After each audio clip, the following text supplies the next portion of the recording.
As of 9 a.m. this morning, we've recorded 59 deceased in Kerr County. Among those who are deceased, we have 38 adults and 21 children. 18 adults pending identification and 4 children are also pending identification. At present, there are 11 Camp Mystic campers unaccounted for, along with 1 counselor. We extend our sincerest condolences and prayers for every single family affected by this tragedy. And we continue to work around the clock and reunite these families. We will continue to our search efforts until everybody is found. Our missing person call center is open, and those reporting missing loved ones can call the number 830-258-1111. I'll repeat one more time, 830-258-1111.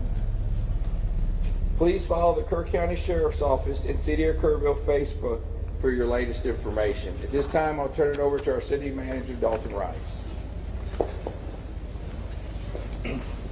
Thank you, Sheriff. Thank you all for being here today. Everyone in the community is hurting, and we know many of you are locals or have some local connections here, so please keep everybody in your thoughts as we continue to navigate this very challenging time for our community. Search operations continue. Starting about 0600 this morning, we started putting boots on the ground. We have increased our number of personnel that are navigating the really challenging shores along the bank line, but we are continuing to make progress from west to east as we continue operations. What we really need from y'all is to really help us get the word out. We know that people want to volunteer, but what we're starting to see is personal drones that are flying. With these personal drones that are flying, that is a danger to aircraft, which risks then further operations. So if you could, please pass the communication along that we need to keep these personal drones out of the sky. We have drones and assets flying. We want to continue to do that. For volunteers and donations, we do have a phone number, 830-465-4794. We can give you that number after, but if you want to volunteer, if you have donations, please contact that number and they will help get everything out. We have families who need to be reunited, and we are continuously making effort to make sure that our families are reunited. We want to continue to work together with our community. We appreciate everybody here, and we want to make sure that we stay Kerr united. I'm going to let the mayor wants to say a few words, and then I will take a couple questions after the mayor. Again, thank you for being here. You know, I'm old enough to remember Fred Rogers, and he one time said during a crisis, look for the helpers. You will always find people who are helping. In Kerrville, those helpers are city staff, county personnel, state agencies, and federal agencies. The entire Kerrville City Council is on site today. We're doing everything we can. Let me repeat something I said yesterday. In our Emergency Operations Center, it's not a bunch of different teams. It's one team. Our goal is to rescue those in peril and find those who are lost. If you are interested in donating to help those families who've been affected, you can visit the Community Foundation of the Texas Hill Country. They've set up a portal for donations. And I understand our community, our state, and the world have been responding. Thank you. Kerrville's branch of the Salvation Army has been designated as our official partner for volunteer coordination and in-kind donation. They can be reached at a number very similar to what you just heard, 830-465-4797. Also, we have a website for volunteers to register, a different website. It's tcr.communityos.org. It's important to follow the City of Kerrville's Facebook page for updates. if you follow social media and are interested in such things, I may be too old to tell you this, but there is a hashtag. It's hashtag Kerr United. That's what we are. We're united to help those who are grieving and to find those who are lost. And now we'll open up to questions. I cannot answer operational questions, but I'm going to ask the city manager to come back up. I'm not sure who can answer this, but we just talked with business owners who are very concerned not only for themselves but also for employees about how are they going to pay their mortgage, how are they going to pay their electricity. They've been having people reach out to them about their bills, and they're terrified that in the middle of all this they're going to get cut off or evicted. We are working through everything right now. Currently our biggest focus is to making sure that we get families reunited with their loved ones. And so we are not going to stop until we are able to get those families reunited. This is a question for both you and the sheriff. There appears to be a massive operation now in Center Point. Is that where we're seeing bodies recovered at this moment? We are seeing bodies recovered all over, up and down. So as we make our way east to west, we have the entire pretty much span of operations. We broke it down into grids so we can recover those bodies. So yes, it is a full operation. None as of this point. Mr. Rice. One more question. Yeah, well, one of the questions that still hasn't been answered 3 days into this is despite TDEM's warning on July 2nd, July 3rd, that something like this could have happened, that the threat existed, why that information didn't get down to camps and why they weren't evacuated.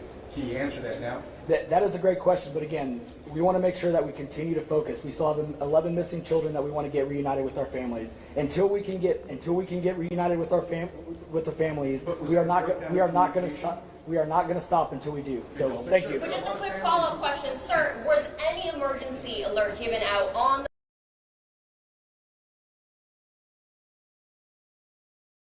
All right, that was some coverage earlier from the Kerrville's mayor and community area. Devastation this morning continues in the Kerrville area, but now we're bringing a new area of devastation. Well, it's been an area for devastation for a couple days now, but now the risk is really increasing. Take a look at this. A flash flood warning in effect right now for the city of Burnett and areas to the north, and then a flash flood warning for the city of Llano. It's my first time seeing that actually today. Kind of a few days, going to be honest, for Llano in general, as we're following up this developing story this morning. So flash flood warning right now for Llano County until 10:45. It includes Llano, Gainesville, Buchanan Lake Village, Castellet, Oxford, Valley Springs, Lone Grove, Babyhead, Stoltz, Perry Mountain, Enchanted Rock National Area, Bluffton, Field Creek, and Towle. 1 to 2 inches of rain has fallen in the Warren area. And then in Burnett County, we have a flash flood warning for the northwest side. And the flash flood warning is for 1 to 3 inches for Buchanan Lake Village, Lake Victor, Sunny Lane, and Towle in this alert.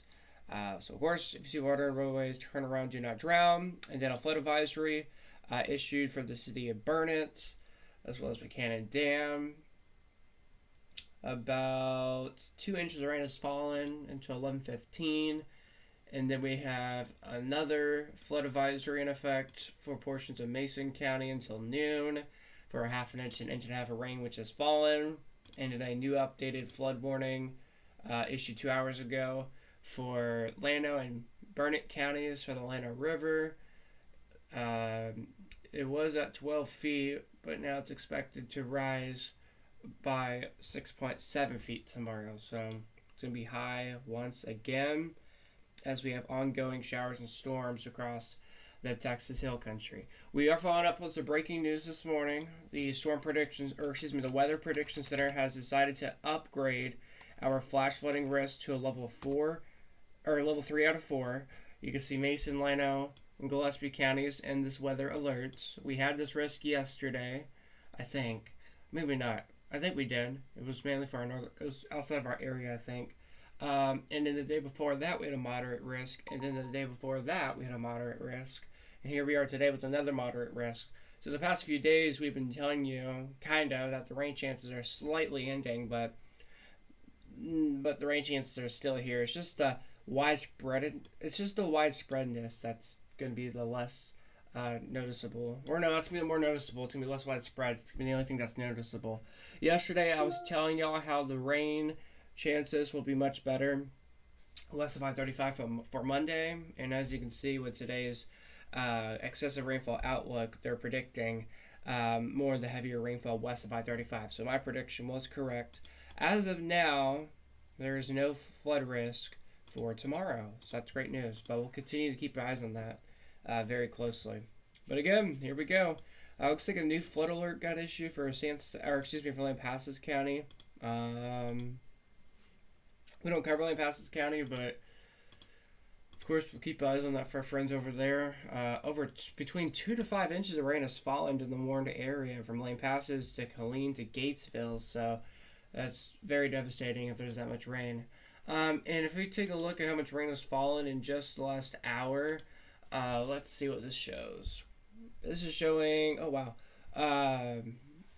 in Lampasas County, this is showing nearly 5 inches of rain where there's not a flash flood warning. That's very interesting.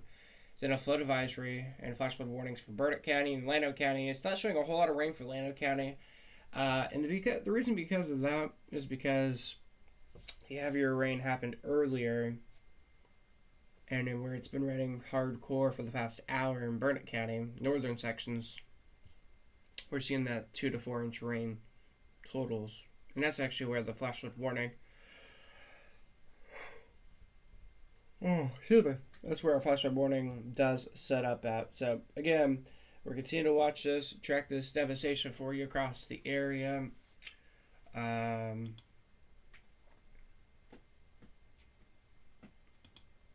it's just gonna be another rainy day today. It's gonna be like yesterday. Where we're just keeping eyes on the radar, popping on the stream here and there, giving y'all updates. And let's go ahead and do our update. So I'm about to pass some information over to y'all, and let's see what we got. Okay. So a new update came out 5 seconds ago. All right, new updates. So, as of this morning, 82 people have died due to flooding in the Lone Star State. At least 27 campers from Camp Mystic and counselors have died from flooding, as parents of victims being to send out statements. At 9:15 this morning, Kerrville and Kerr County officials will hold a conference to update the public at 10 a.m. Oh wait, so Kerrville's gonna have another press conference. So they had like 2 press conferences. They're gonna have 2 press conferences this morning. We just aired the one that was like an hour ago, and this is a new one that's gonna be happening at 10 in the morning. Okay, you have to know. So they're gonna have one at 10 in the morning, which will air as well. At 9 in the morning, we got some updates at the Austin Firefighters Association called for the resignation of Austin Fire Chief Joel Baker in a social media post, so someone got called for recognition. But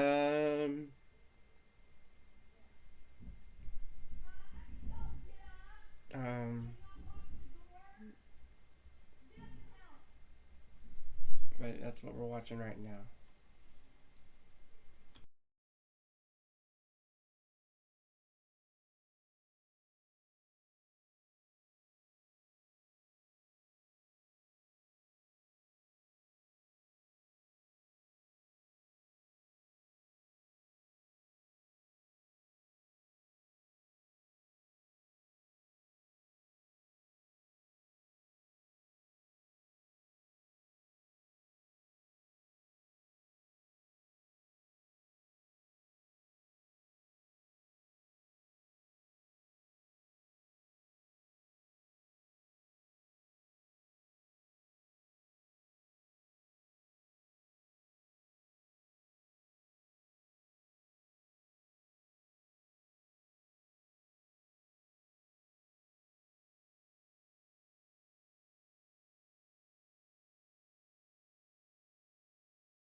All right.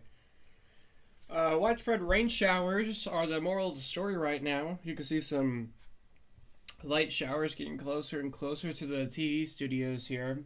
It hasn't rained in like 30 hours here where we're broadcasting from. So, we'll see. We had an 8-day rain streak. It ended yesterday. It could have rained in the early morning, but I don't think it did yesterday. But I'm pretty sure our 8-day rain streak ended. But radar right now shows you guys showers and thunderstorms. Where we have the thunderstorms of obviously some life-threatening, dangerous flooding happening now across Mason County, Llano County, and maybe even Burnett County too. But Lampasas and Saba counties, they're getting engulfed right now with a lot of rain. This rain is producing 1 inch to 4 inches. The latest Weather Prediction Center outlook covers Marble Falls, Burnett, Llano, Lampasas, and Saba, Mason, and Fredericksburg areas, saying 3+ inches of rain is possible from now to 6 hours from now. So the devastation threat still continues, and as I've been mentioning for the past couple days, the rain chances will slowly start to diminish west of I-35. We'll have the better rain chance starting tomorrow, which today is tomorrow. It's Monday, and so far my forecast has been correct because there's no rain right now east of that I-35. But of course that could change. We'll see. But as of now, it's all west of I-35. Where we have this just band of showers and thunderstorms, and it's just wet. And again, we have flash flood warnings for 1 to 2 inches of rain. The ground is already saturated. That's why we have those flash flood warnings out in effect right now for portions of the area. Let's go ahead and take a live look right now in Bee Cave, Texas,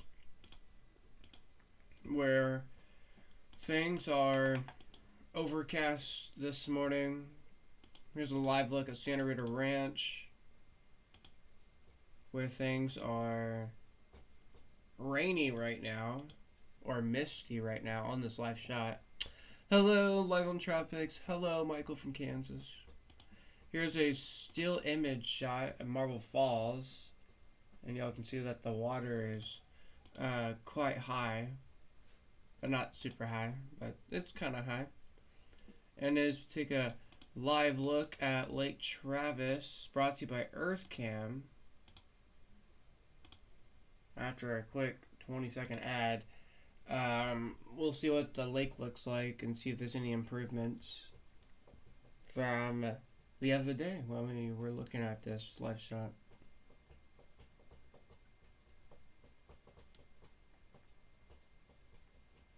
Alright, this is a very long commercial.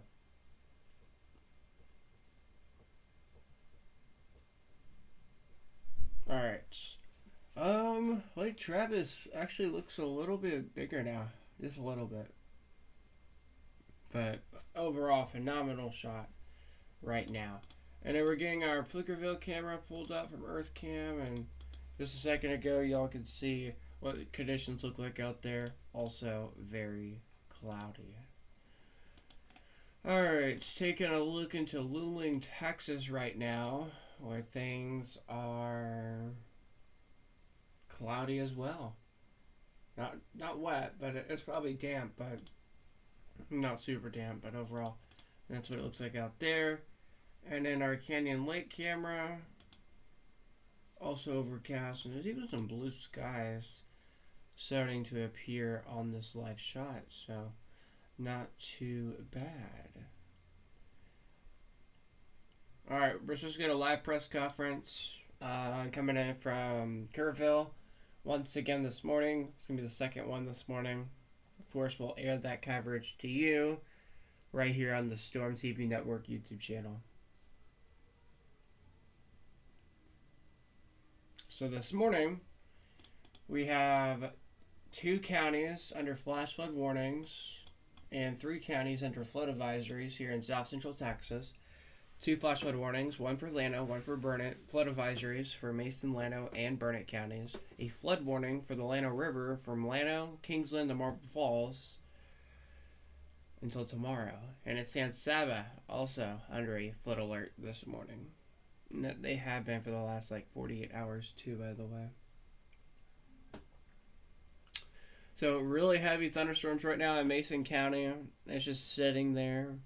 Last few days, the bulk of the storm activity was in Burnett County. Then it shifted towards the Austin area and in areas southeast of Austin. And then now today, it's in Mason County. So we're continuing to watch and monitor all this for you right now. Again, we've been breaking into programming on Stream Endlessly for literally since July 3rd, non-stop with coverage. And obviously our coverage is still continuing right now. It is the early morning hours still, kinda. It's 9 in the morning. As y'all know, we're typically never on. Just like a normal weather day, if it's not like a weather alert day, we're not usually on until afternoon hours or evenings. So you might be able to tell I'm still tired. And overall, in the last 80 hours, I've only gotten maybe 7 to 10 hours of sleep. Not a lot of sleep. So I'm extremely tired, so I'm just ready for this event to be over so I can catch up on my sleep. But again, for the past 8 to 9 days, we've had tropical moisture into central Texas, and ever since July 3rd, that's when we've had the really heaviness of all of this. Now it's July 7th, so we've had this for about 3 or 4 days now.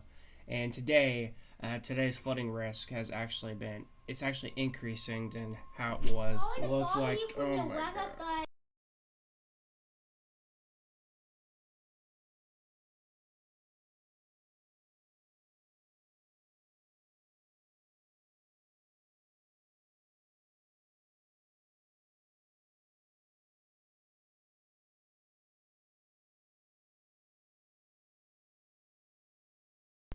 Alright, so once again, we're continuing to monitor all of that for you guys this morning with these serious weather alerts.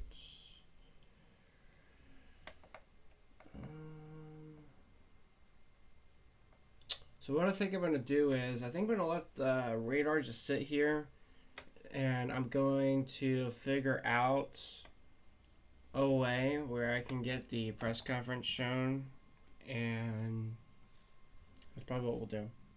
Oh, you're saying, oh wait, there might be showers right now in the area? Oh, yeah, we got some streamer shower activity starting to pop up. Okay, so some in Bastrop, some in Milam and Lee counties, but nothing too crazy right now. But again, this is the active radar right now this morning, showing us storms that will continue. Weather Prediction Center, again, has upgraded our flood risk to level 3 out of 4. From Fredericksburg, pretty much, to Llano, to Mason, to Harper. So it's just a large area under that risk. Kerrville, thankfully, just in the slight risk, but area northwest, more into Kerr County, towards the Guadalupe River, though, is in that moderate risk. You may be thinking or asking, any storms ahead? As of right now, no storms towards the Guadalupe River, where more water, more rain can come towards Kerrville, but again, still devastation over there. Again, the bulk of the rain, northern hill country, seen significantly double the rain that Kerrville has seen. Kerrville being the top story, though, than the rest of the hill country, which is, I guess I can see how and why. But again, the northern hill country, like Burnett County and Llano counties, Williamson counties, those are it's just those are the areas I've seen so much more rain than Kerrville. Maybe we should look at the latest HRR run. We could, but I gotta get ready for this press conference, or gotta get this press conference aired here in a little bit. So I gotta make sure it loads. But if you want to send me what it looks like on Discord, that could be helpful. But again, guys, showers and storms still continue, and the shower and storm activity is just only starting to grow or increase across the area. So again, very heavy rain anticipated, lightning, thunder, And rain could last for hours. I mean, Barnett's been seeing rain for more than an hour now. Lano's been seeing rain for, I think, a few hours now. Mason's seen rain for at least an hour or two now. I mean, excuse me, most of these areas have seen rain for quite some time. And then again, we have flash flood warnings in effect for sections of central Texas, for Llano and Burnett counties this morning. Alright, for now, I'm going to leave you guys off the radar. If y'all want to check out somebody else's streaming or anything, y'all feel free to do so. Just, if you want more updates, I will be returning back around 10 o'clock. We'll actually have the press conference airing, and then I will return probably right after that. So, anyways, again, it's the morning time. I've been doing tons of flooding coverage for the last several weeks, or at least for the last week here. So I'm kind of exhausted doing the weather right now, but I'm still gonna be here. I'm just gonna take a miniature, small break. I know I've been live for barely 30 minutes, but just need a moment here. As soon as I woke up, it was right to weather, so I just need a second to think and get things going. Let's see here. Over 100,000 people in the slight risk for flooding, and same thing for moderates. It's crazy. Crazy. Alright. If you're getting new alerts, though, that develop before the press conference begins, we will come on air sooner. Let's see. Gunman in McAllen, Texas opens fire on Border Patrol agents. Just got so it looks like there's some breaking news here in the Lone Star States. Okay. Alright. That's what I got for weather right now. More updates and coverage starting kind of now, but more coverage will start right around 10 o'clock. So just give me a few moments, and we're back with your extended coverage here on the Storm TV Network YouTube channel.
All right, just an update here.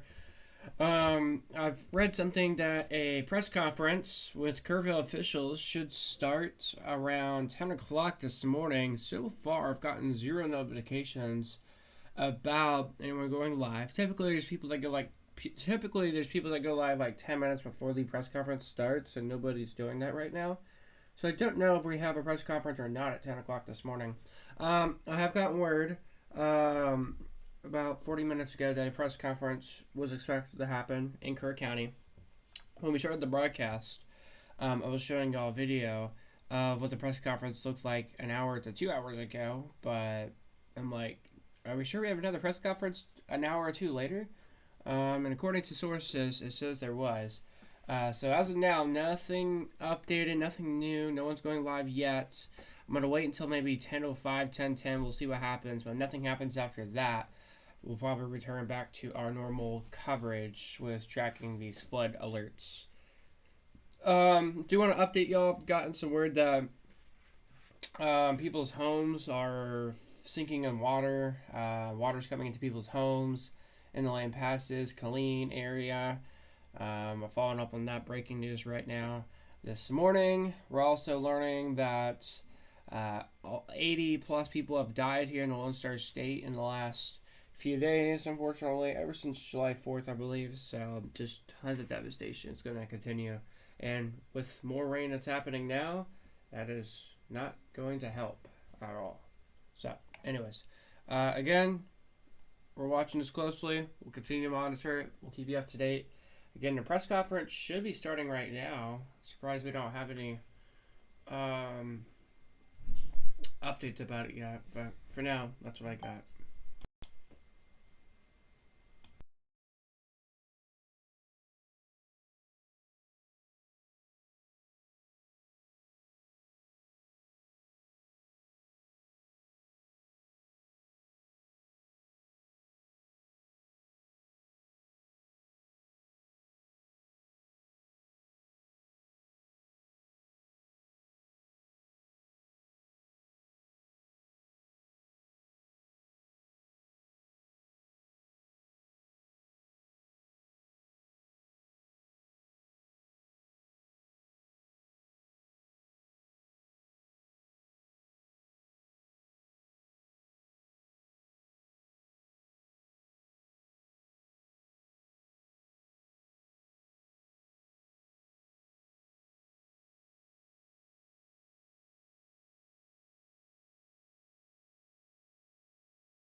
July 7, 10 a.m. Briefing. Search and rescue operations are ongoing throughout Kerr County. We're using assets from local, state, and national first responders. Hundreds of trained first responders are working every aspect of this emergency. As of 8:30 this morning, we recovered 75 deceased bodies here in Kerr County, including 48 adults and 27 children. Of this 48 adults and 27 children, 15 adults and 9 children are pending identification. At present, there are 10 campers from Camp Mystic unaccounted for and 1 counselor. We continue to offer our condolences to those affected. Reuniting the families remain our top priority here on this operation. Please note that Highway 39 of an O Ingram Loop remains closed to the public. Other than those who live in that area would not be allowed out there. I will now turn it over to Senator Cruz. City Manager Dalton Rice. Good morning, Dalton Rice, the city manager for the city of Kerrville. As everybody knows, we are working in conjunction with the city under a unified command response and again, a lot of devastation. Our hearts go out to the families and the victims. We want to continue to work together as a community. We love the media support on this to be able to communicate that message, communicate family, communicate togetherness, and we really appreciate all the support in helping us be able to do that. Search and rescue, as the sheriff said, search and rescue operations will continue today from Hunt in North Kerr County all the way to Canyon Lake in Comal County. Now, we're only focused on the Kerr County side, but we wanted to talk about that because for a linear from Hunt all the way to Comal County in a straight line distance is over 100 kilometers. This is a massive field that is happening, and again, this is unprecedented flood events. So we are still currently in the primary search phase, which is the rapid one. They are running it, we have different segments that are gridded out. Each one of those segments are taking anywhere between an hour to 3 hours, up to 2 kilometers for each segment. So what that means is they're running into a lot of technical challenges with terrain, with water, even potentially, with weather, in the rising fields. We've talked about this before. Volunteers stay out of the way because if we start getting weather reports and all the other complications that are out there, we then have to pull off of those search and rescue missions to be able to communicate to those volunteers to get off, to make sure that they don't become victims themselves. Those operations involve 19 different local and state agencies. In addition to conducting primary and secondary searches, they will be conducting welfare checks on areas in North Kerr County impacted by power outages. And when we say search and rescue operations, that is boat, walking, on the ground, dogs, drones. Again, keep personal drones out of the air. Helicopters. We do have other assets that are continuing to search as well. As of present, KPUB, which is the Kerrville Public Utility Board, is reporting continued power outages between Hunt and Ingram along the South Fork of the Guadalupe River in Hunt. In the South Fork area, there are approximately 40 down power lines and significant infrastructure damage. KPUB has brought in additional utility personnel to help with restoration, but it's not possible at this time when the power is going to be restored. There are some substations along with those power lines that we are still trying to get access to just from debris buildup or them being completely wiped out. So we do not have an estimated time on when those are going to be fixed. We continue to have substantial number of requests for volunteers, as I said before, and donation opportunities. We are asking those who want to volunteer to contact the Salvation Army in Kerrville by phone at 830-465-4797 or in person at 855 Hayes Street in Kerrville. Monetary donations can be made on the Community Foundation of the Texas Hill Country's website at www.communityfoundation.net. They have a Kerr County Relief Fund set up on that site. And I will now turn it over to the Mayor, Joe Herring. Thank you for being here. I need to tell my community and those families who are waiting, this will be a rough week. Primary search continues, and we remain hopeful every foot, every mile, every bend of the river. Our work continues. You need to know that we have been blessed with help from the community, from the state, and the nation. We have trained experts who are helping in this effort. if you want to volunteer, it is important that you contact Kerrville Salvation Army and register. Dalton gave that number, but I'm going to give it again. 830-465-4797. We need focused and coordinated volunteers, not random people just showing up and doing what they do. We need to work together. As Dalton said, donations have been flowing in from around the world to the Community Foundation. Again, that website is communityfoundation.net. Please follow the City of Kerrville's Facebook page for updates. They're accurate. We take a lot of time to make sure we send out information that will be helpful, not only to residents, but to those who are visiting. I've said this 100 times, and I will say it again. We need your prayers.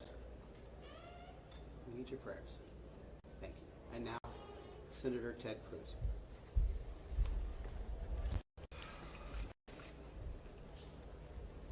Texas is grieving right now. The pain, the shock of what has transpired these last few days has broken the heart of our state. As of yesterday, the confirmed death toll was 82, and those numbers are continuing to go up. The children, the little girls who were lost at Camp Mystic, that's every parent's nightmare. Every mom and dad. Last week, we were picking up our daughter from camp here in Hunt. Our girls have gone to camp here for a decade. The Hill Country is an incredible part of Texas, part of the country. The natural beauty here is incredible. The camps that have raised generations of little girls and little boys and instilled character and love and faith are extraordinary institutions. And I'll tell you, the pain in our state, and it's every part of the state. You've got Texans from all over the state who were here celebrating the 4th of July. A week ago, this was a time of great celebration. You're dropping your little girl off at camp, your little boy off at camp. You're celebrating. Have you ever seen the magic glasses that can see clearly without glasses? This glasses can not only see far away, Lifetime friends. And then suddenly it turns to tragedy. For the last several days, I've spoken to multiple parents, scared out of their mind. Do you know anything? Where is my daughter? There's still 10 girls and 1 counselor from Camp Mystic that are unaccounted for. And the pain and agony of not knowing your child's whereabouts, it's the worst thing imagined. But I want to say, in the face of all of this, it is simultaneously inspiring. Every time there's a tragedy, every time there's a natural disaster in Texas, Texans come together. Texas is a big state. We've got 31 million people, and we have hurricanes, we have tornadoes, we have wildfires.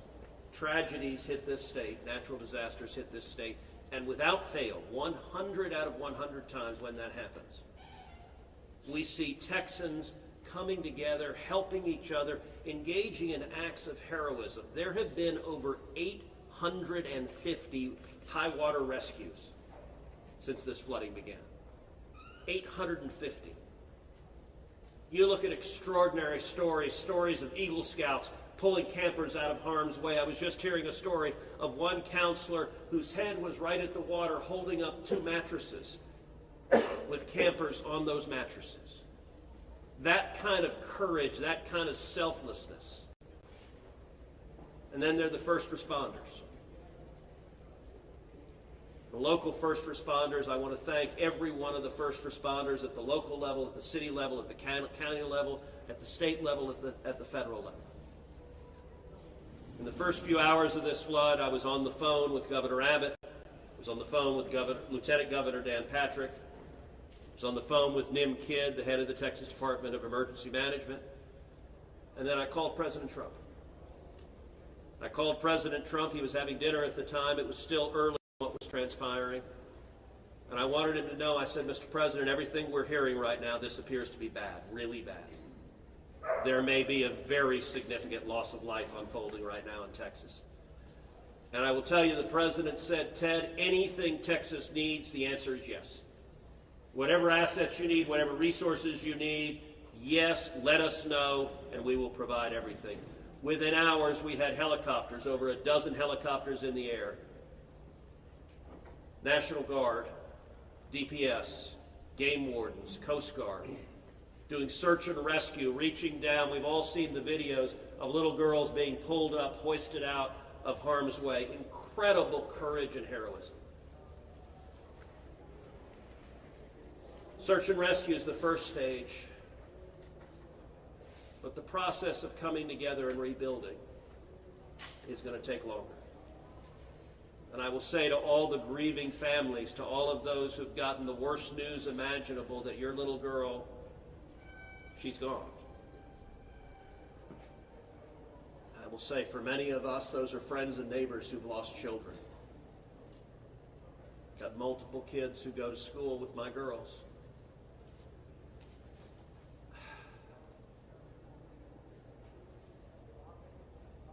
The mayor asked for prayers. And I want to say thank you to the millions of Texans, to the millions of Americans, to the millions of people all over the world right now who are praying for Texas and praying for those parents.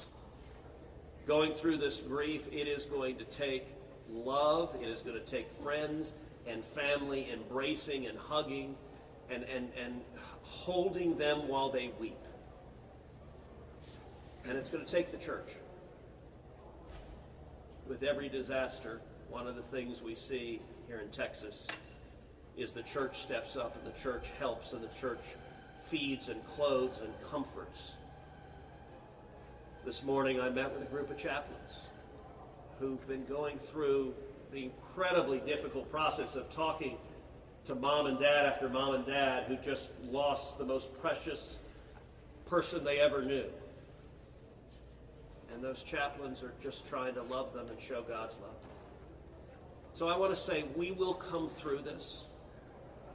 To those in the midst of grief right now, that might seem hard to fathom. But Texas will come through this.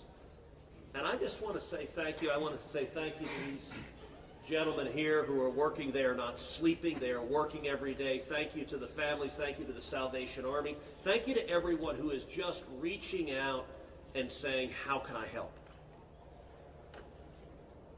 We will come through this, and we'll come through this together. Thank you. And now we'll take questions. Senator, you talked about how no kids here and you're taking your own kids to camp. Was it ever communicated to you that there was a need, that it was a priority to have a warning system so people have a chance to escape something like this? Well, listen, I think anytime you're dealing with major rivers, there's a risk of flooding, and there's always been a risk of flooding, particularly on the Guadalupe River. I will say, in the wake of every tragedy, there are things that are predictable.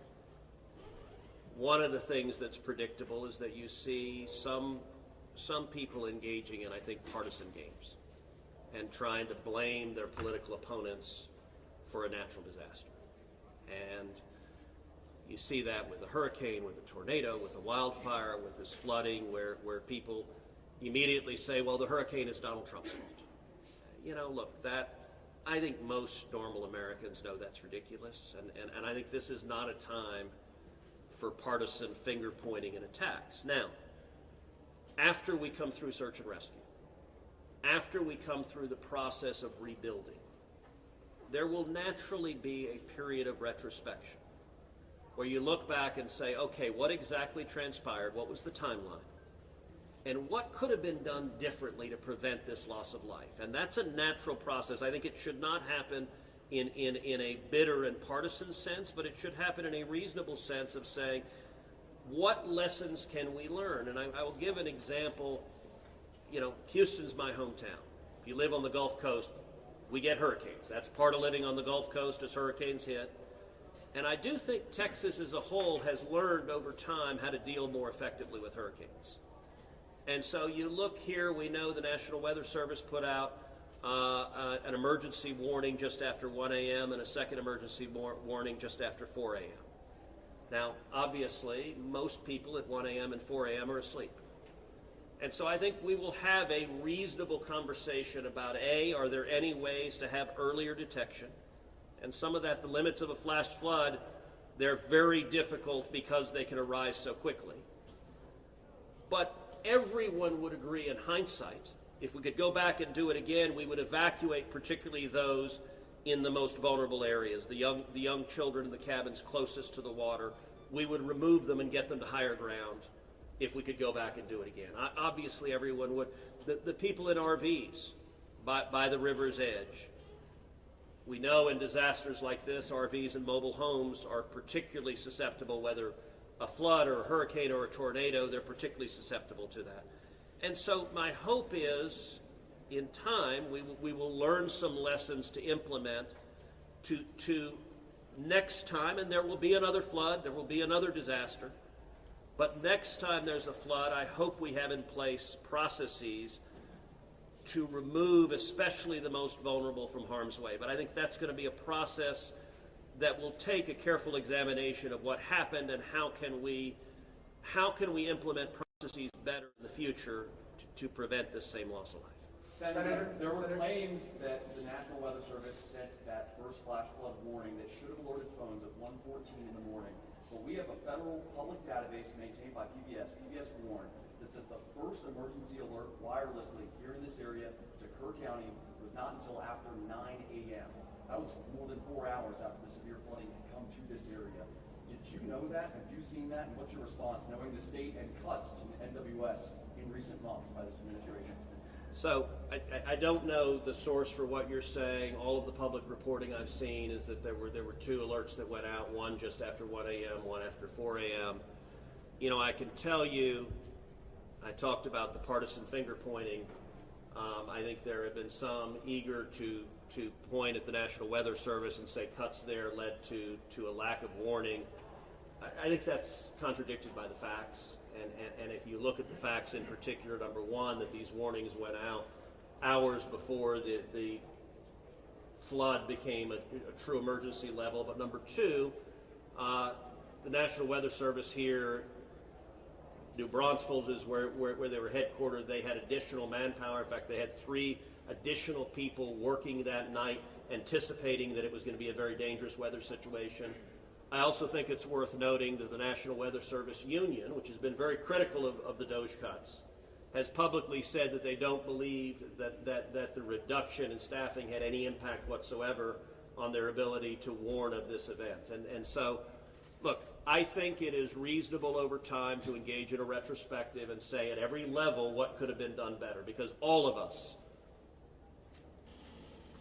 would want to prevent this horrific loss of life. But I think just immediately trying to use it for either side to attack their political opponents, I think that's cynical and not the right approach, particularly at a time when we're dealing with a crisis and we're dealing with grief. But it's the same question whether there should be cuts at the National Weather Service and FEMA. I know you've been supportive of FEMA. Look, I am very supportive of FEMA. I'm very supportive of the National Weather Service. They both perform essential roles, and I think it is critical at every federal agency, particularly when you're dealing with public safety, that we make sure that critical roles are maintained. That's a longer and broader discussion, but as I said, everything from the public evidence indicates that was not a contributing factor to what occurred. Is it possible to get Dalton in just to talk about that and the National Weather Service alert? Because there were escalating forecasts throughout the day from the National Weather Service. What did the emergency managers of the county and other local officials do with that information starting at 1:15 and onward, where you had the dire river forecast at 6:30? Were emergency managers doing anything to put any processes in place to warn people on the river? So overall, we were preparing for the July 4th, weekend. So we had National EMR on site. We were, basically stood up kind of an incident command post, if you will, to prepare for that event. So everybody was kind of up, looking at weather. We looked at the weather before. When you looked at the National Weather Service, flood map, it spanned all the way from the west side of Texas, with Kerr County kind of being in that upper northeast corner of it. And so everybody, including the National Weather Service, was looking at where's the rain going to hit. We know it's somewhere in here, but with rain, especially when you're dealing with terrain, you got to figure out. Sometimes you don't know until it falls. So once it starts falling, then you got to figure out, okay, how's the watershed going to do this? How's the science going to work? And when you have that north and south fork that we had talked about before, it all converges into one. We do know that a lot of the camps were looking at this just as much as as everybody was. With the rainfall percentages, even the National Weather Service had looked at, and don't quote me on the numbers, but it's anywhere between 1 to 7 inches. We got significantly over that. And again, when it goes into very congregated areas and how that watershed shifts into the rivers, that impacts things. And so the camps, obviously, we've heard stories where campers were getting up. They were at 3:30 in the morning. They were trying to move to higher ground. And the other interesting part of the terrain, and we've talked to UGRA folks as well. This is the headwaters of the Guadalupe. This is the beginning. This is where everything forms when it comes into the North and South Fork. And so as those things develop, it develops very rapidly, very quickly. And this rose very quickly in a very short amount of time. And so those campers that were able to do that, it worked. There's been the other question, and I'll just give this one out. Evacuations. Well, why don't we evacuate? Well, evacuation is a delicate balance, because if you evacuate too late, you then risk putting buses or cars or vehicles or campers on roads into low water areas trying to get them out, which then can make it even more challenging because these flash floods happen very quickly. That's what. And so was there in 1987, but was there any discussion to evacuate earlier when it wasn't too late? Was there any discussion about that among the officials? Sorry, repeat your question. Was there any discussion to evacuate or activate any emergency plans before it was too late, where it would be very dangerous like that? Well, so again, just like disasters in Texas everywhere, it's very tough to make those calls because what we also don't want to do is cry wolf. We don't want to make sure that we activate it at the right time. It is very difficult, very challenging, especially with this. We're looking at 100 kilometers, right? And that's a big straight line distance. That's not even along the river. These areas take a lot of time to get out to. So even when first responders were on the ground at 3:30 in the morning and we had reports, we had first responders that were getting swept away actually responding to the first areas of rainfall. That's how quick it happened. First responders who have experience, who are swift water qualified, were driving to as soon as the rain started falling, were driving to these areas, and one of them got swept off the road. Was there any communication between 1 and 4 a.m. from local law enforcement to the camp saying, I know you can't get buses in an hour, but was there anyone telling the camp between 1 and 4 a.m. you need to get the girls to higher ground at the very least, even if they have to walk up there in the rain, as many of them actually ended up doing? Was there any communication from local law enforcement to anyone at that camp between 1 and 4 a.m.? That I don't know off the top of my head. What I do know, though, is there's 55,000 people in Kirk County. Kirk County is a massive, massive area. From here to those camps is 45 minutes on a good day. And so, obviously one of the big challenges that we have, even when you have cell service, a lot of those areas don't even have cell service. Radio communications towers, radio towers within the hill country, it becomes very challenging. So there's a lot of areas, especially when weather comes in, where cellular towers are down or you already have bad service. So there's a lot of factors that play and a lot of variables in there on communication that, again, I think as we work through this process, we know everybody has a lot of questions regarding what are the next steps and what's next. And I think all of these things, these are all great questions. And as we continue search and rescue and as we continue to move to the next step, we definitely want to dive in and look at all those things, from cell service tower to radio communications, or emergency alerting. Any of those things, I think we all really need to take a look at and review. And we're looking forward to doing that once we can get the search and rescue and stuff. In regards to the total number of, before I say anything else, I just want to say thank you to you, first responders, to everyone involved. We've been praying. Thank you. We've been praying. The media's been praying. Thank you guys for doing that. I've got two questions. One for you, trying to get an accurate count on number of missing. I know you can't. I know we don't know we don't know what we don't know. Yes. But do we know a rough idea on total estimates that are still missing overall throughout the county? And then one other follow-up. This may be for Senator Cruz. A lot of speculations being made about this being somehow man involved with the weather modification, with some of the rainmaker technology, working with farmland. Do you think any of that, is there going to be any investigations into that, or can you communicate anything on that? Let me answer your first question. I'm definitely turning that second one over to him. So, on the first question, with missing persons, so obviously we have the knowns, the can't miss it kids, which is the numbers coming down as the sheriff has stated, and then we have the unknowns. We don't know what we don't know. We actually have a 5 hotline line. It fluctuates between 3 and 5, but we're working on it. We get calls 24 hours, 7 days a week. We haven't hit the weeks yet, but we're still taking in calls. We are collecting all that information. So we don't have a solid number that we're willing to talk about right now. We do know that it is a lot, because we also are getting a lot of fake calls. You're looking. This is a worldwide discussion, and we're dealing with scammers. Victims' families are being reached out to, saying that they have their kids pay me money. It's heartbreaking. It's absolutely heartbreaking. We're dealing with with mental health issues, where people are calling saying they have visions. All of these things we're dealing with on a day-to-day basis, and we're having to vet this information, and it becomes very taxing on our people. Again, this is an extremely heartbreaking. This is, if not the worst, one of the worst, disasters in this region in a very, very long time, even beyond 1987. And but would best estimate like dozens or hundreds, or just to give people an idea? A lot. So. Follow-up, yeah. Yeah. Yeah, and not to get into the weeds on, people are asking lots of questions, and where should we start the investigations after? To the best of my knowledge, there is zero evidence of anything related to anything like weather modification. And look, the internet can be a strange place. People can come up with all sorts of crazy theories. What I know is a reality is that a whole lot of Texans are grieving right now. I will tell you, I was visiting with one parent who was talking about online, being harassed online because their information was public, that they had a little girl who was missing at Mystic. And look, there are a lot of people who are messed up, and my call for everyone, there's a time to have political fights, there's a time to disagree. This is not that time. This is a time just to reach out, support each other, go volunteer at the Salvation Army, give them money, go volunteer at your church, go. You know what I did when this happened? Just go hug your kids, because I got to tell you, I hugged my girls with tears in my eyes, because every one of us who's a parent, there but for the grace of God go I, and nothing will fill the void in these moms and dads' hearts, but they'll make it through it.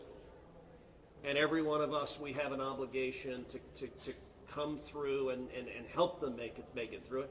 And look, Texas will come through, and let me say, Kirk County, the Hill Country is incredible. It is beautiful. And these summer camps, Camp Mystic is an incredible Texas institution. For a century, it has made a profound difference helping young girls become strong women in Texas and across the country. And so, for me at least, I'm praying for these camps. I'm praying for all the campers, everyone implicated, everyone impacted, and I hope we come together and stand as one doing that. Thank you. Thank you, everybody.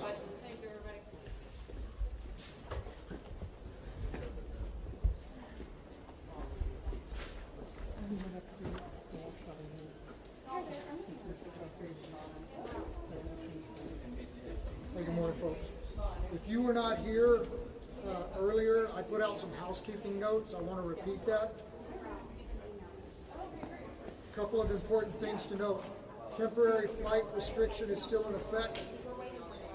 Flying drones will and they have interfered with search and rescue operations. We're asking everyone to adhere with that direction. Hey, excuse me, can we either keep it down or shut the door? Can you start from the beginning? Sorry. You bet. TFR is still in effect. We can't have the media flying drones. They've interfered with our air operations, and it has to stop. It's our intent to set aside an hour each day to make some of our leadership available to y'all for one-on-one interviews. This is above and beyond these daily press conferences. These interviews will be 3 to 5 minutes in length, and they're going to be held between 1 and 2 p.m.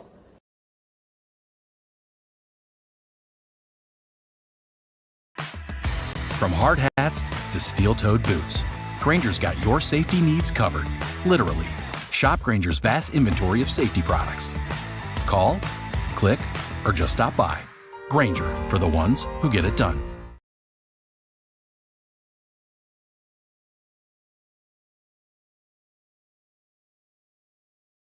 Rates as low as 0% APR for 48 months, 0.9% APR for 60 months, and 4.9% APR for 84 months. Visit us today at 207 West Young in Llano, Texas, or check us out online at GraniteHillsChevrolet.com.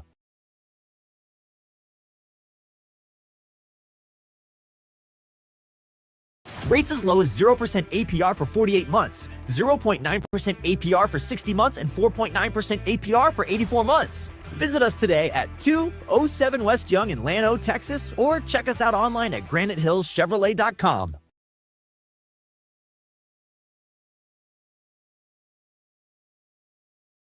Rates as low as 0% APR for 48 months, 0.9% APR for 60 months, and 4.9% APR for 84 months. Visit us today at 207 West Young in Llano, Texas, or check us out online at GraniteHillsChevrolet.com.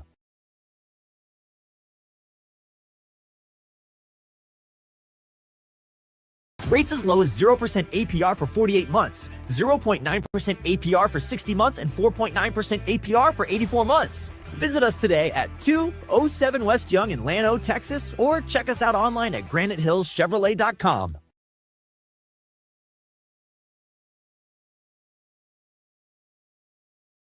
Rates as low as 0% APR for 48 months, 0.9% APR for 60 months, and 4.9% APR for 84 months. Visit us today at 207 West Young in Llano, Texas, or check us out online at GraniteHillsChevrolet.com.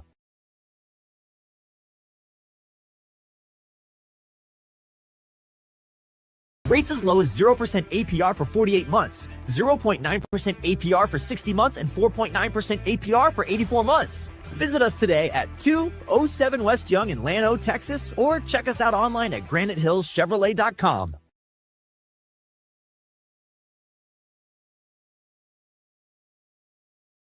Rates as low as 0% APR for 48 months, 0.9% APR for 60 months, and 4.9% APR for 84 months. Visit us today at 207 West Young in Llano, Texas, or check us out online at GraniteHillsChevrolet.com.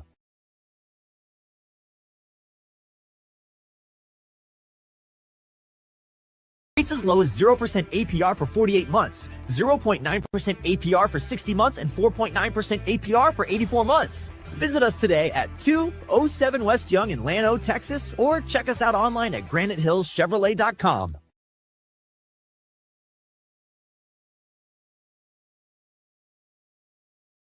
Rates as low as 0% APR for 48 months, 0.9% APR for 60 months, and 4.9% APR for 84 months. Visit us today at 207 West Young in Llano, Texas, or check us out online at GraniteHillsChevrolet.com.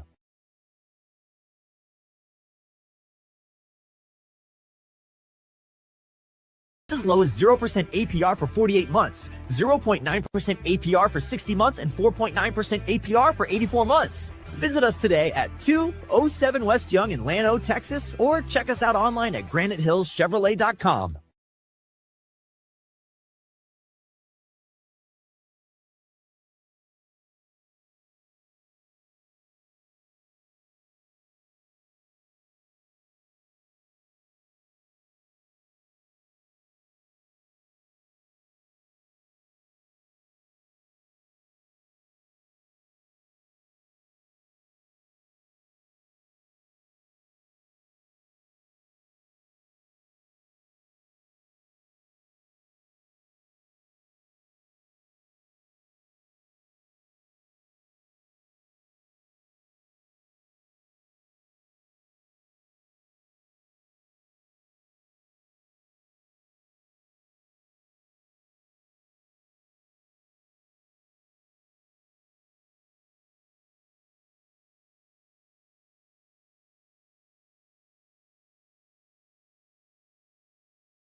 the damage assessment and the recovery efforts for Williamson County.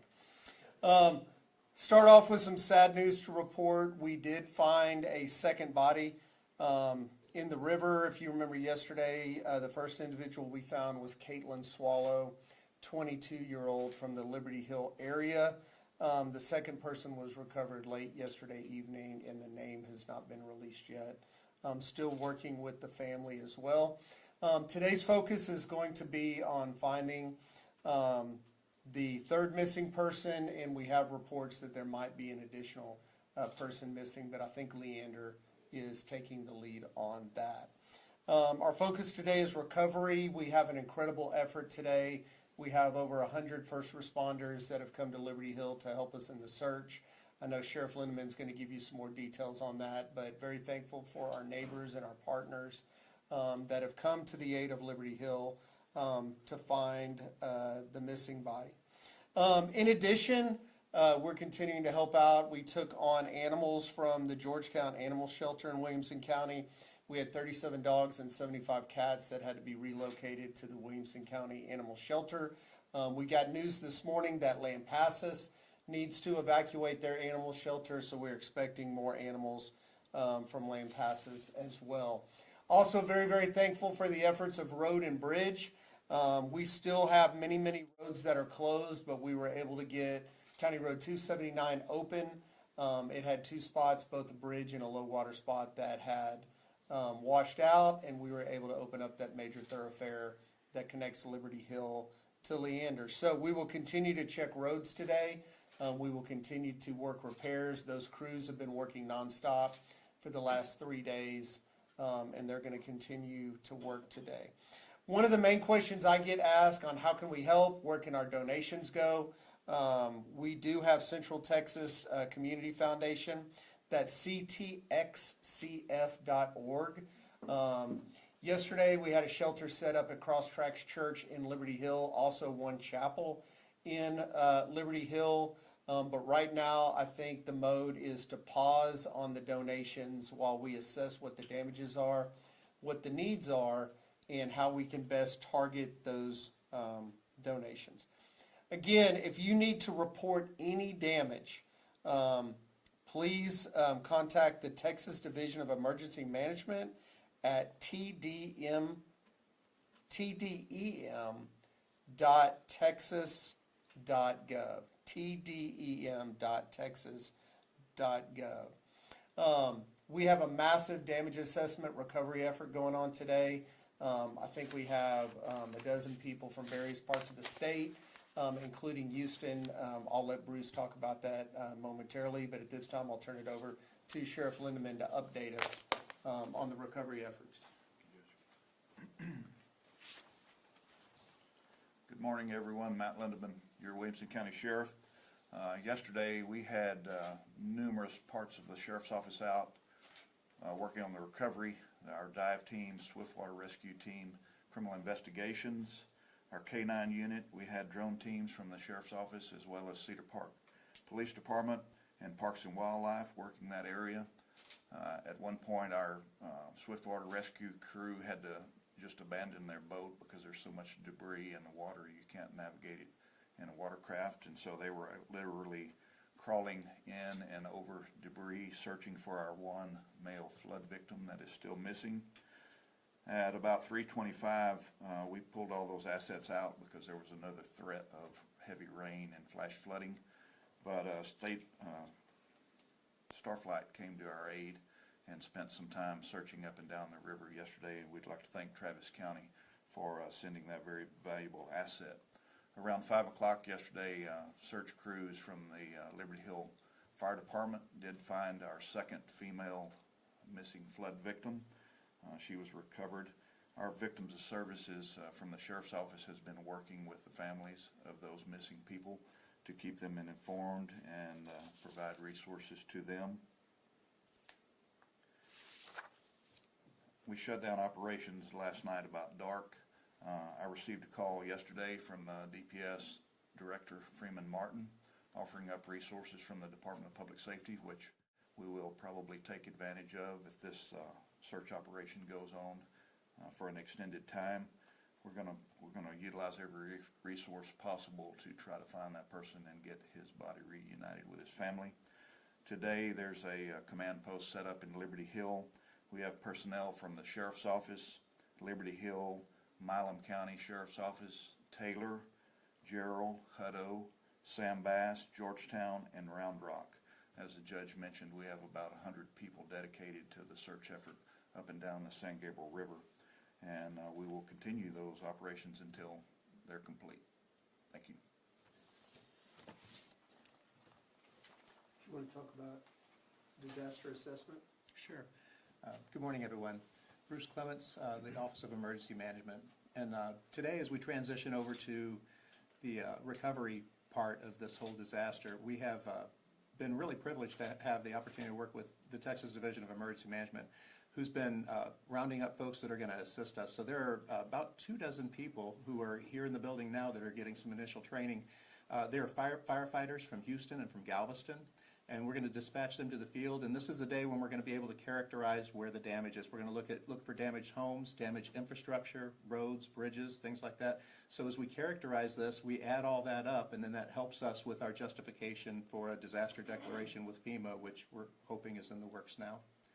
But I'll take any questions that you all have about the recovery process. Do you have any bridges right now that are out or aren't passable? I believe all the bridges have been cleared and are passable. We've had some that there were concerns about, but I believe they are currently, we have some road damage, but we don't have any bridges that are out. And what will it take to get the president to expand that disaster declaration from just Kerr County to maybe include Williamson County? Would you like to address this, sir?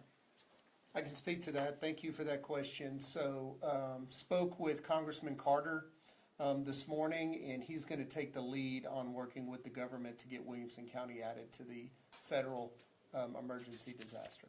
And is that dependent upon how much damage you find or the extent of the damage? So the specific damage, I believe we have to reach a threshold. 2.8 million. And from what I've seen, I've been out touring the county yesterday and this morning, was in Liberty Hill both days. What I've seen, the sheer amount of damage to our roads, to our bridges. In addition to the bridge that had to be repaired, we have several small county roads that have suffered washout damage from the high waters. So we'll evaluate that. We'll put a price tag on it. We'll report it to the federal government. We'll work with Bruce and his team and our elected officials to get any assistance we need from the state and federal government.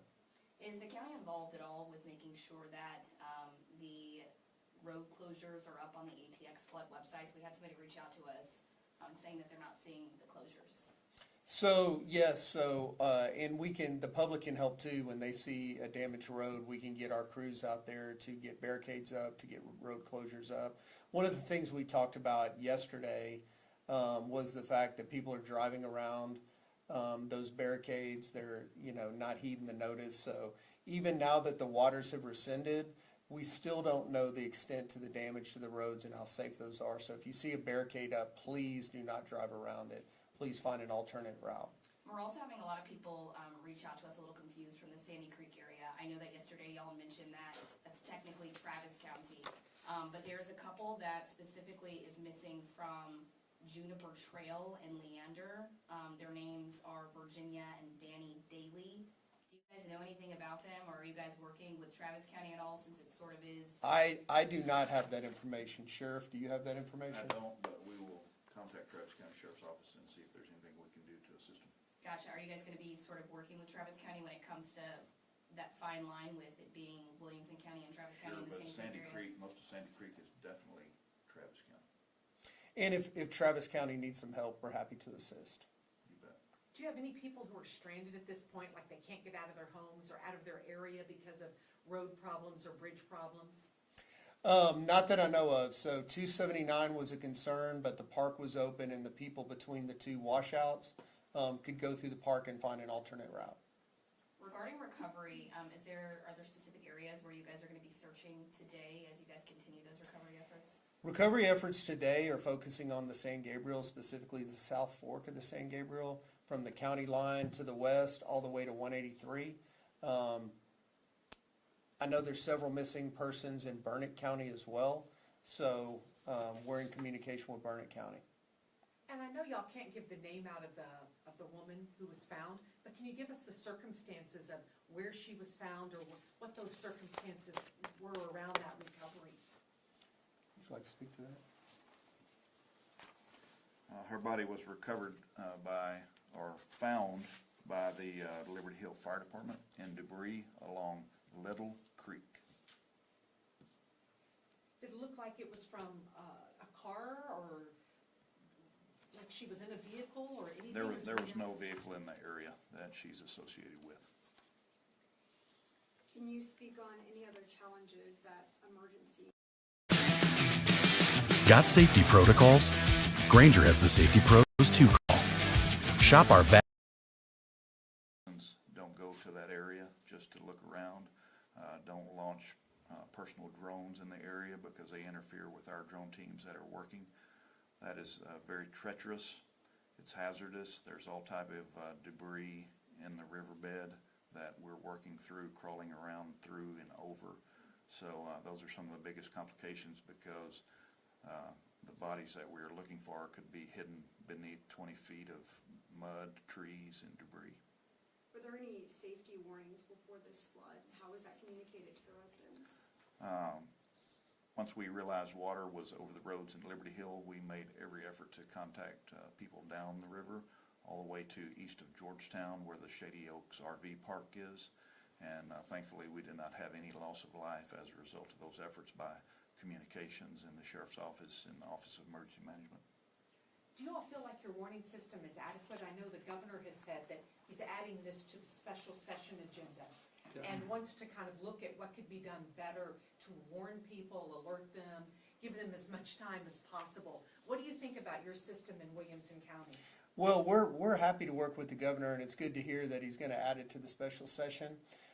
We have a really good system in place, so we can draw when there's threat of high water or weather, we can draw a geographic rectangle around a certain area, and we can send calls to anyone in the area, as we talked about yesterday. Those warning systems not only go to the residents, but they go to anyone who's driving through the area that we targeted. I think the night of the 4th, we sent out over 1,500 notifications to our citizens. And, you know, I think, and this is a great point, we have a warn system, and I think heard less than 8% of our citizens have enrolled in that warn system.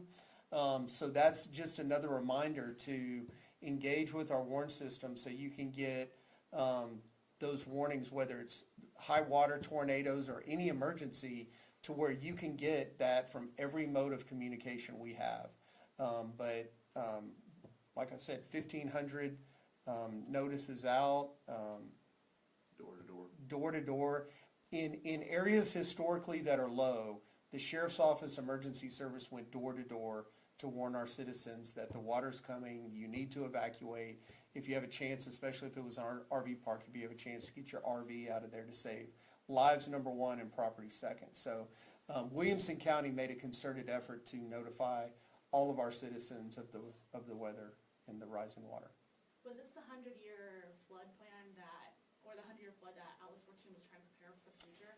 Well, Atlas 14 is working to redo the floodplain, so definitely the water levels that we saw this week that data will definitely be added. But they've been working on that flood plan for a long time, so trying to get the best data we can. And as Williamson County grows, as people come in, sometimes those developments do affect where the water goes. So, you know, we're working with that. So that's a very good plan. Any big areas of concern when it comes to just unsafe conditions out there that people need to be mindful of? Very much so, and that's a great question. Thank you for that. We mentioned debris. Most of the time when you think debris, you think of trees, which the state of the river right now, all those heavy trees and branches are unstable and can shift and move, so it's very dangerous to be down there. But there's additional debris. There's all the things from upstream, there's refrigerators, there's parts of mobile homes, there's cars, there's all kinds of dangerous things in the river, including snakes, skunks, things like that. So we encourage people to please stay away from the river. Like we said, we have over 100 first responders on the ground.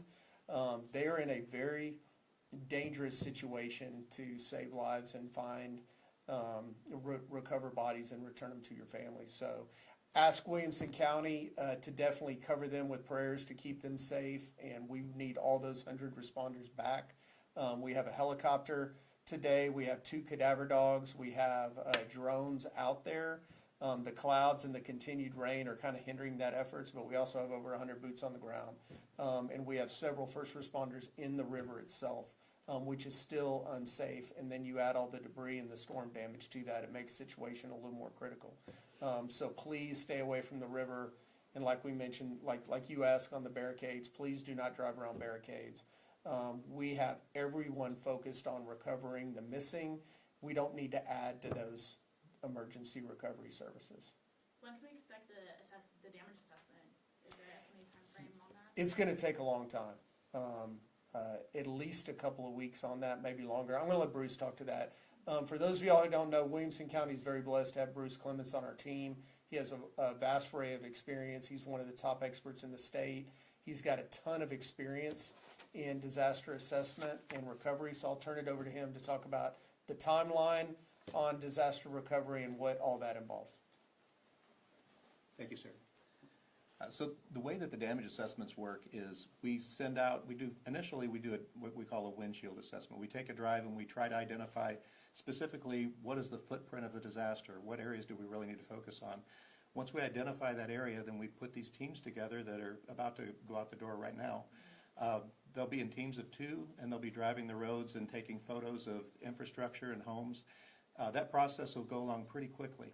But once we have that initial list, and now we've identified the footprint of where all the damage is, then if we get the federal declaration, FEMA will come and join us, and we actually do a joint preliminary damage assessment with FEMA, where we walk literally side by side with FEMA representatives and examine all the damage, and we rate it and agree on it. And then if we get that to that threshold where the county can be included, which is the 2.8 million of uninsured losses, then we're included in the federal declaration, and that opens up resources not only for governments to repair infrastructure, but also there's some, they're limited, but some programs for individuals that can help do some repairs on their homes. They pay for funeral expenses, and there's a variety of other things that the individual assistance program can provide to people if we get the declaration.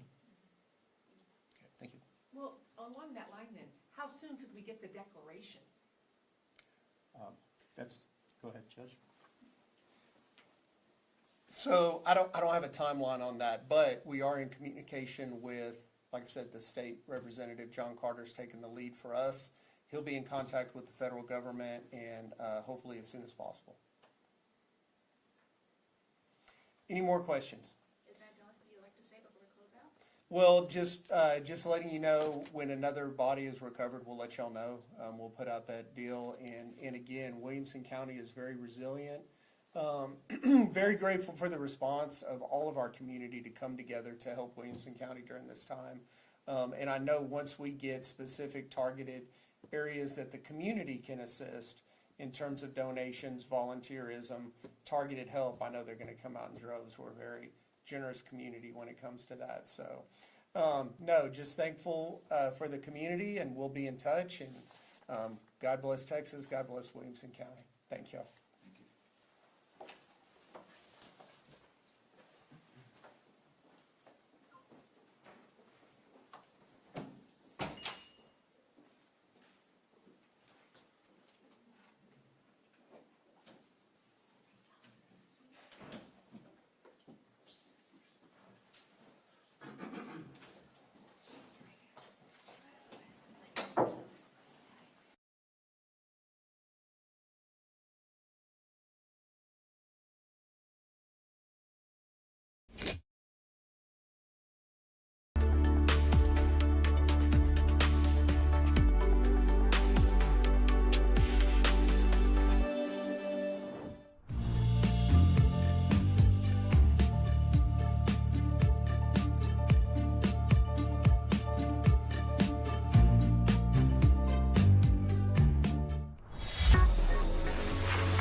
Alright, good afternoon, South Central Texas. I'm Chief Forecaster David Alford. We're interrupting programming to give you a special weather update, and as we go ahead and take a look at what's going on with the latest information here, at least 90 people confirmed dead across the state of Texas. We've had over 27 people confirmed dead in the Camp Mystic area.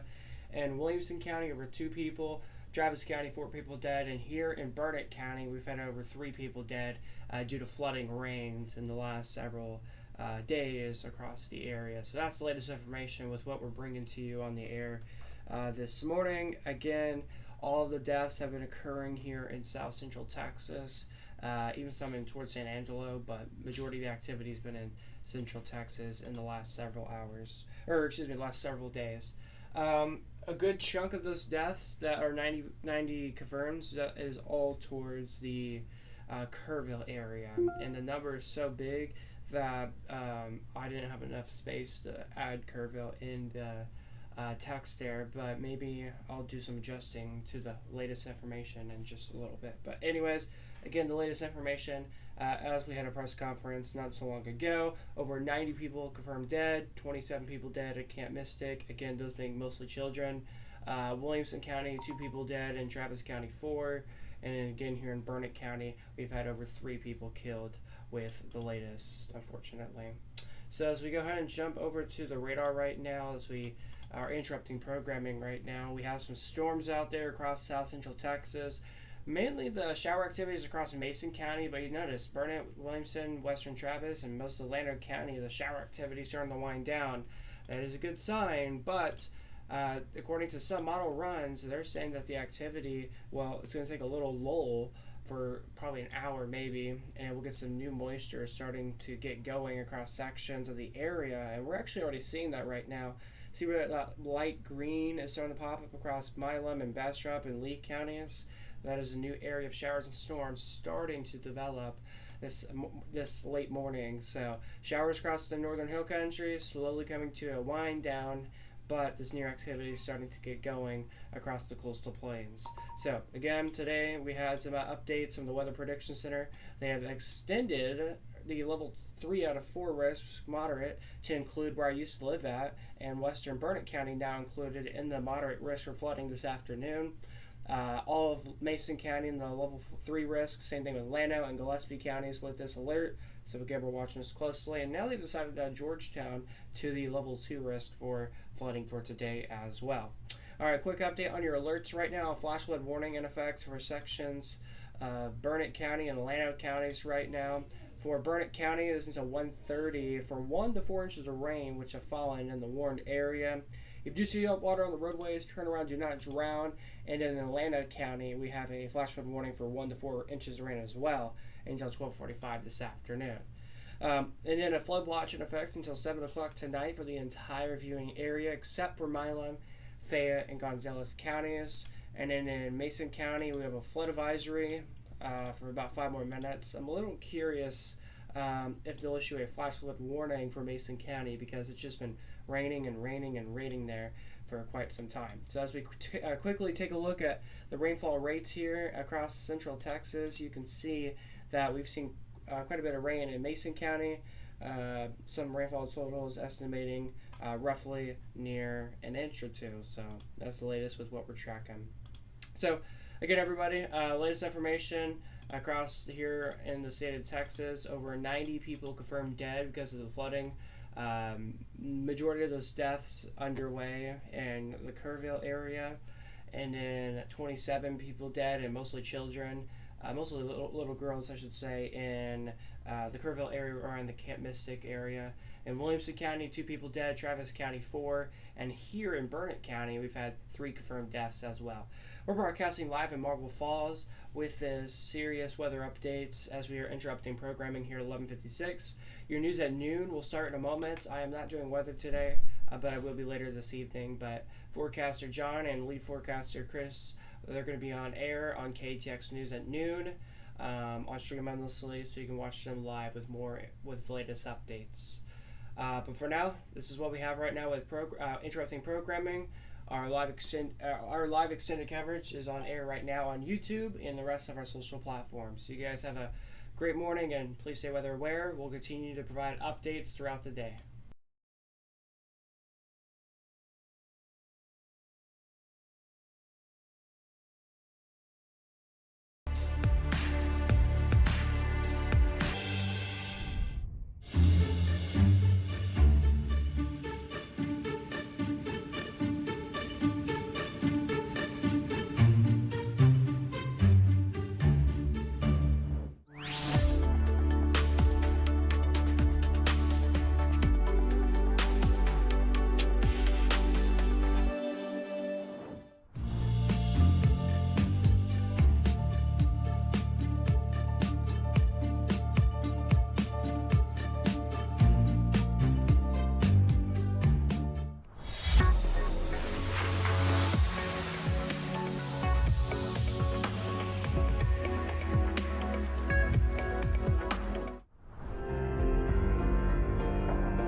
Storm Austin and San Antonio weather team.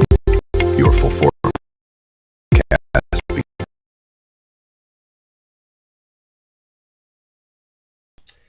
Alright, good afternoon, South Central Texas. It is 12:05 in the afternoon. I'm Chief Forecaster David Alford. We are on network, on stream endlessly right now to deliver you guys an update with impacts of flash flooding across South Central Texas.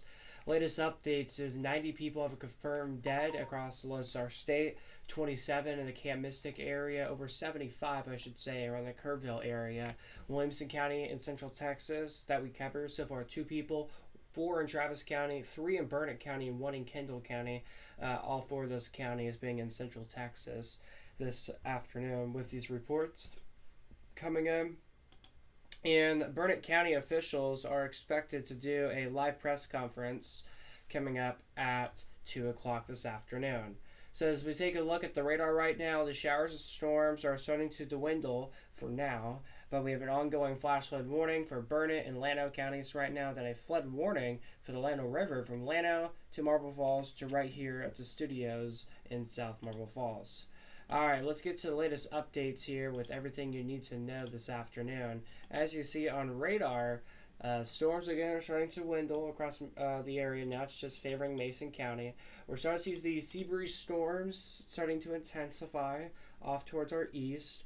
But as the isolated sea breeze storms start to develop, they start to become more numerous, they start to become more widespread. And they're actually going to become a cluster of storms here in just a little bit. And eventually will be impacting the Austin area for a couple hours, potentially San Antonio too. That's just the latest with what one of our models are indicating. So for the meantime, our focus right now is across Mason County as the rain showers are starting to dwindle. Of course, we're to keep the radar on for at least another 30 minutes for the Mason area, and then we're going to switch locations from Mason County to the coastal plains where new storms are beginning to fire up. Again, as mentioned, the Burnett County officials, they're going to be doing a live press conference here at 2 p.m. So we'll get that live feed for you in just a little bit as that becomes available to us. But as of now, the radar music will be still playing on our YouTube feed. So with the first check of weather right now, again, devastating situation across South Central Texas right now. Again, the latest updates here from I'm not exactly sure who's counting the deaths here, but I think it's like county officials. But again, over 90 people confirmed dead. I've read so many sources saying 87, 88, 89, but we're going with 90. And I assume, unfortunately, the death toll probably will rise up to 90 when we get a new update here in a little bit. So we're going with 90 deaths right now. Even local sources in my area are saying 90 confirmed deaths, so we're going with 90. And again, 75 of those deaths have been confirmed out in the Kerrville area. 2 people confirmed dead in Williamson County, and 4 people dead in Travis, and 3 people dead in Burnett. And we don't have Kendall County on there, but we do cover Kendall, and so far 1 report of a death over there. So again, we're going to continue to follow up the latest here on the stream, on Stream Endlessly on our TV network. We're going to go ahead and go back to Rebecca live in studio in downtown Austin right now, where she's continuing to just deliver us sad news, I guess. Sorry, Rebecca, but I'll go back to you.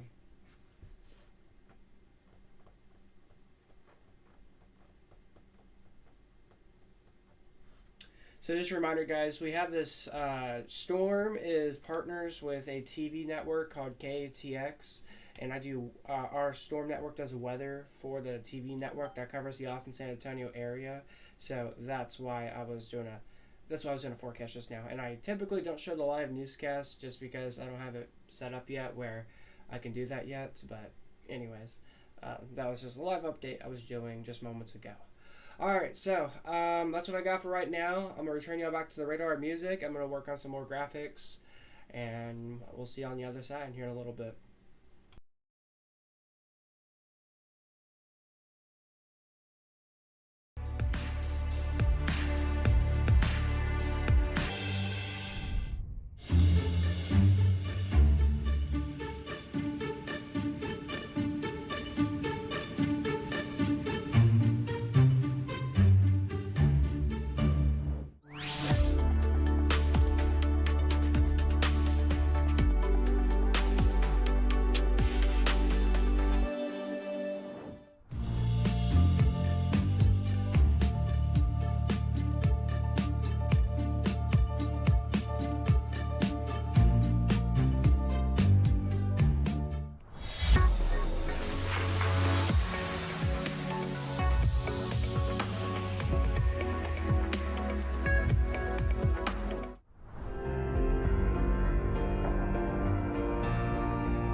Hey, welcome back over to our live extended coverage here on the Storm TV Network YouTube channel. We're tracking some very lagginess right now, so let's go back to the radar here and let's see what's going on. There we go. Sorry about that. Don't know why we're being so laggy, but right now we are following the latest here with what's going on. Again, 90 people confirmed dead across the Lone Star State, 75 people killed in the Kerrville area, and 10 people dead here in Central Texas from the latest of the devastating floods. So again, that's the latest here with everything that we're tracking. And now as we go ahead and take a look at some cameras across the area, let's take a look at our Bee Cave camera, where conditions are finally less rainy right now.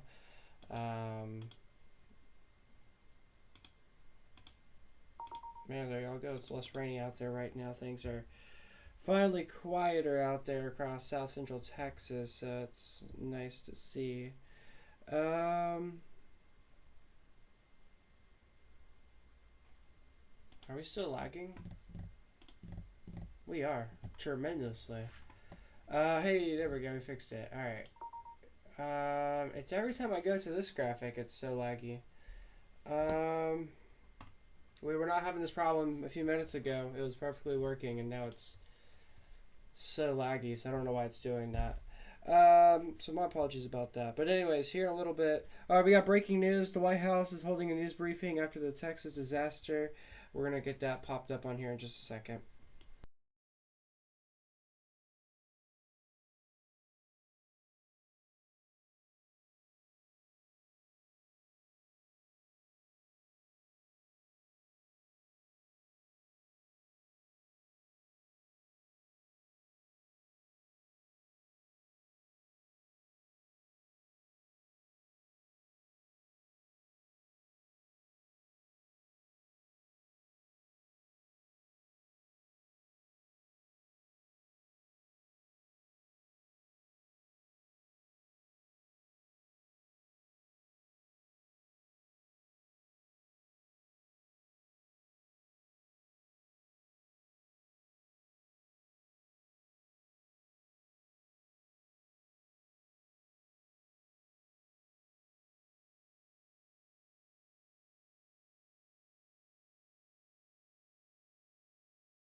The Prime Minister of Israel, Benjamin Netanyahu, for dinner, where they will discuss the positive developments taking place in the Middle East region.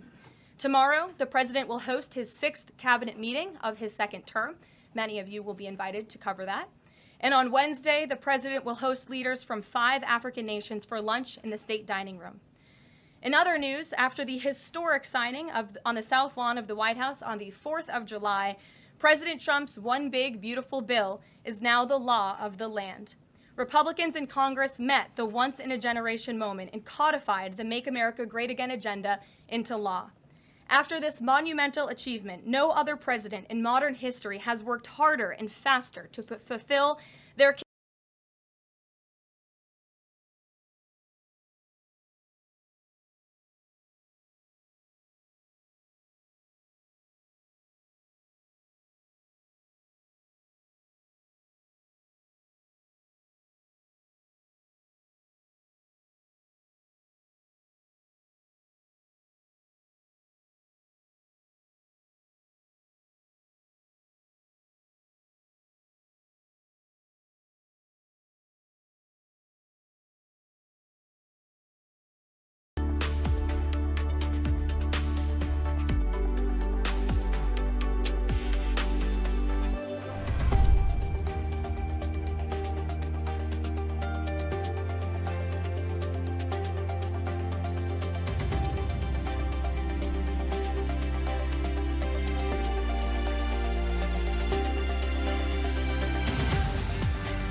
Weather in Central Texas can be unexpected at times. Storm trusted so you can get weather team. You can stay ahead of the storm with Storm Austin. Storm Austin, Austin's trusted local weather. From no missions could cause an impact or not. Check out Storm Plus now streaming live on Stream Endlessly. Exclusively watch minute-by-minute updates. From knowing if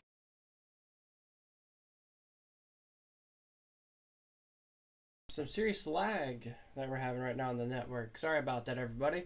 Chief Forecaster David Alford. We're on the network here to deliver you guys some breaking news right now as we're continuing to update you guys on everything. Latest updates across the state of Texas. Over 91 people confirmed dead. Camp Mystic, 27 people dead. In Kirk County, 75 people dead. Travis County here in Central Texas, 4 people dead. Burnett County, where we're broadcasting from, 3 people dead. Williamson County, 2 people. And Kendall County, 1 death been reported. So that is the latest information with what we're bringing you right now here at 1:22 p.m. Now, as we go ahead and take a look what's going on the Doppler radar, you can see that we have some of those flood alerts still ongoing right now. A flash flood warning underway for sections of Burnett County still until 9 more minutes. And the shower activity is starting to dwindle across the area, but as I've been talking about for the past hour and a half, I've said that we're starting to see some new storm development starting to gather off towards the coastal plains, and this is going to be an area that we're going to need to watch here throughout the next little bits until we get these new storms to fire up. We'll see how things go in just a little bit. So, straight ahead, we got new graphics to show you coming up at 2 o'clock with a live press conference that y'all will see here in just a little bit. But before we wrap things up here, I just want to say, if you guys ever have pictures, videos, or anything you want to send me, feel free to tag me on X at DavidALFWX, and that's where you can get updates all the time. All right, we're going to return you back to scheduled regular programming on Stream Endlessly. I'm Chief Forecaster David Alford.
Weather in Central Texas can be unexpected a lot of times. Stick with Storm for your trusted local weather updates so you can get your daily forecast updates and storm weather coverage from a trusted team you can trust. Stay ahead of the storm with Storm Austin. Storm Austin. Austin. From knowing if the right weather conditions could cause an impact or not. Check out Storm Plus now streaming live on Stream Endlessly.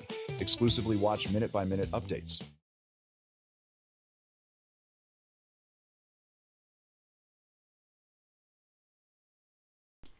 Alright, good afternoon everybody. It's about 1:55 as of live streaming right here on the Storm TV Network channel. We're tracking an update for you from Burnett officials. They're going to be doing a live press conference here in just a few moments to give us an update on the death counts here in the Burnett County of the flooding. Also an update on probably the damage that's been done and so much more. But here's the latest with what we got right now. 91 confirmed deaths across the Lone Star State. We've had 27 people confirmed dead, that being RV people, children, a girls' camp, and much more. Also in Kerr County, over 75 people confirmed dead, and the number is likely climbing right now. And in Travis County, over 4 people dead. In Burnett County here, we have 3 people confirmed dead, and we're going to have a live press conference as mentioned here around 2 p.m., which we will air right here on the network. And on television. And then in Williamson County, we've had 2 people confirmed dead. In Kendall County, we've had 1 person confirmed dead as well here in South Central Texas. So, latest on the radar right now, it does show you some of those storms out there across Mason County, but the activity across the area is actually dwindling right now. So, we are actually looking kind of dry outside right now. But we are noticing some storms across the coastal plains for portions of Milam, Lee, and even portions of Fayette County right now. Not a whole lot happening in the shower activity. They're mainly streamer showers, but that's about it. But the activity will start to increase potentially later this afternoon. A flood watch until 7 p.m. this afternoon. And let's go ahead and take a live look outside right now across Central Texas and see what things are looking like right now. So this is a live look at Lake Travis, and you can see the lake is pretty nice. But there is some blue in the sky, so we're actually getting partially clearing conditions out in the Travis County area right now, according to this live camera shot. Now, if we take you all the way down to Pflugerville, that is a different story as of 11 o'clock this morning. But if we go ahead and give you a new update in the last moment here, you will see conditions look a lot more clear, probably. Yeah, there we go. There's that live shot. And again, things are looking a little bit more clear, just a little bit in the sky. Look at those puffy clouds ongoing right now as well. Cumulus clouds underway. And here's a live look in Bee Cave, Texas, where things were overcast around 12:25. But as we present you a live look now, cumulus clouds underway. Some clearing as well. So it's very interesting how we have that happening now. And then a look at Santa Rita Ranch. Right now in Liberty Hill, we got a mixture of clearing conditions as well too, with some blue popping out of the clouds. And then a live look in Luling, Texas right now. As you can see as we pan the camera around, it's actually really clear skies over there with some clouds in the distance. A lot of people are finally cleaning up. I find it interesting, barely anybody driving on the roads right now in Luling. Very, very interesting. But anyways, things are looking A-okay for right now across the area. So, anyways, we'll continue to keep you up to date. Again, the latest updates from officials. Again, 91 people confirmed dead across the Lone Star State.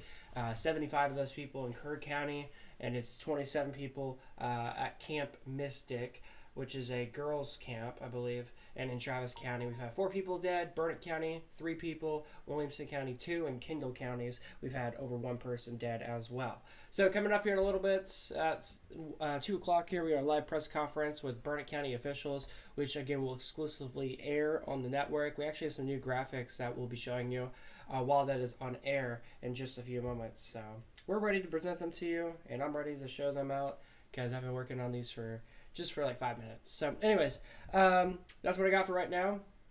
We will go ahead and return you back to the radar feed. But again, in just about 2 minutes, we're back with full-on coverage, or excuse me, live press conference in about 2 minutes from Burnett County officials. We may be a few minutes behind potentially, just depending on how fast we can get the stream going. But here very soon, we'll get a live update here in a little bit. So for now, I'm Chief Forecaster David Alford, and we'll go ahead and return y'all back to the radar. Thank you for watching this short snippet of an update.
Weather in Central Texas can be unexpected a lot of times. Storm.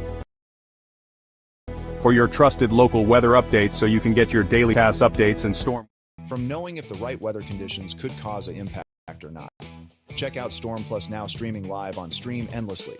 Exclusively watch minute-by-minute updates.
that pick it up?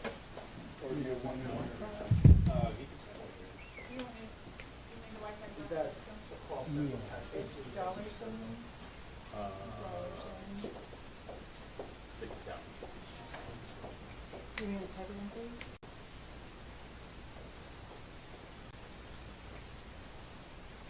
Everybody getting it? One more. Sure. Looks like you're on the top of that. You want to just close this door and then stop them from patrol guys coming through? We'll pull Gingrich out here to stop the patrol guys.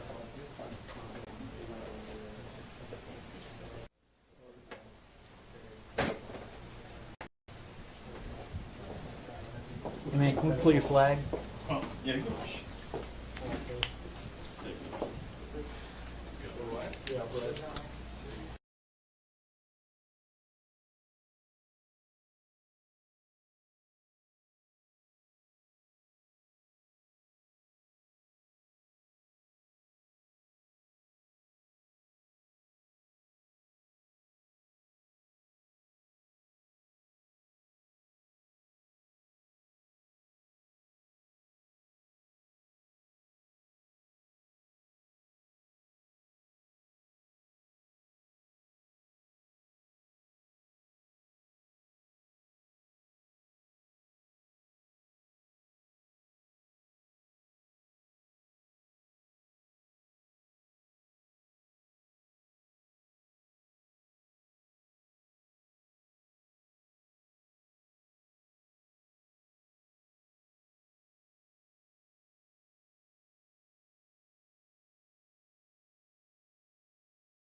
The one down south is the chief, fire chief, and it's in a pretty remote area, which makes it hard to get to.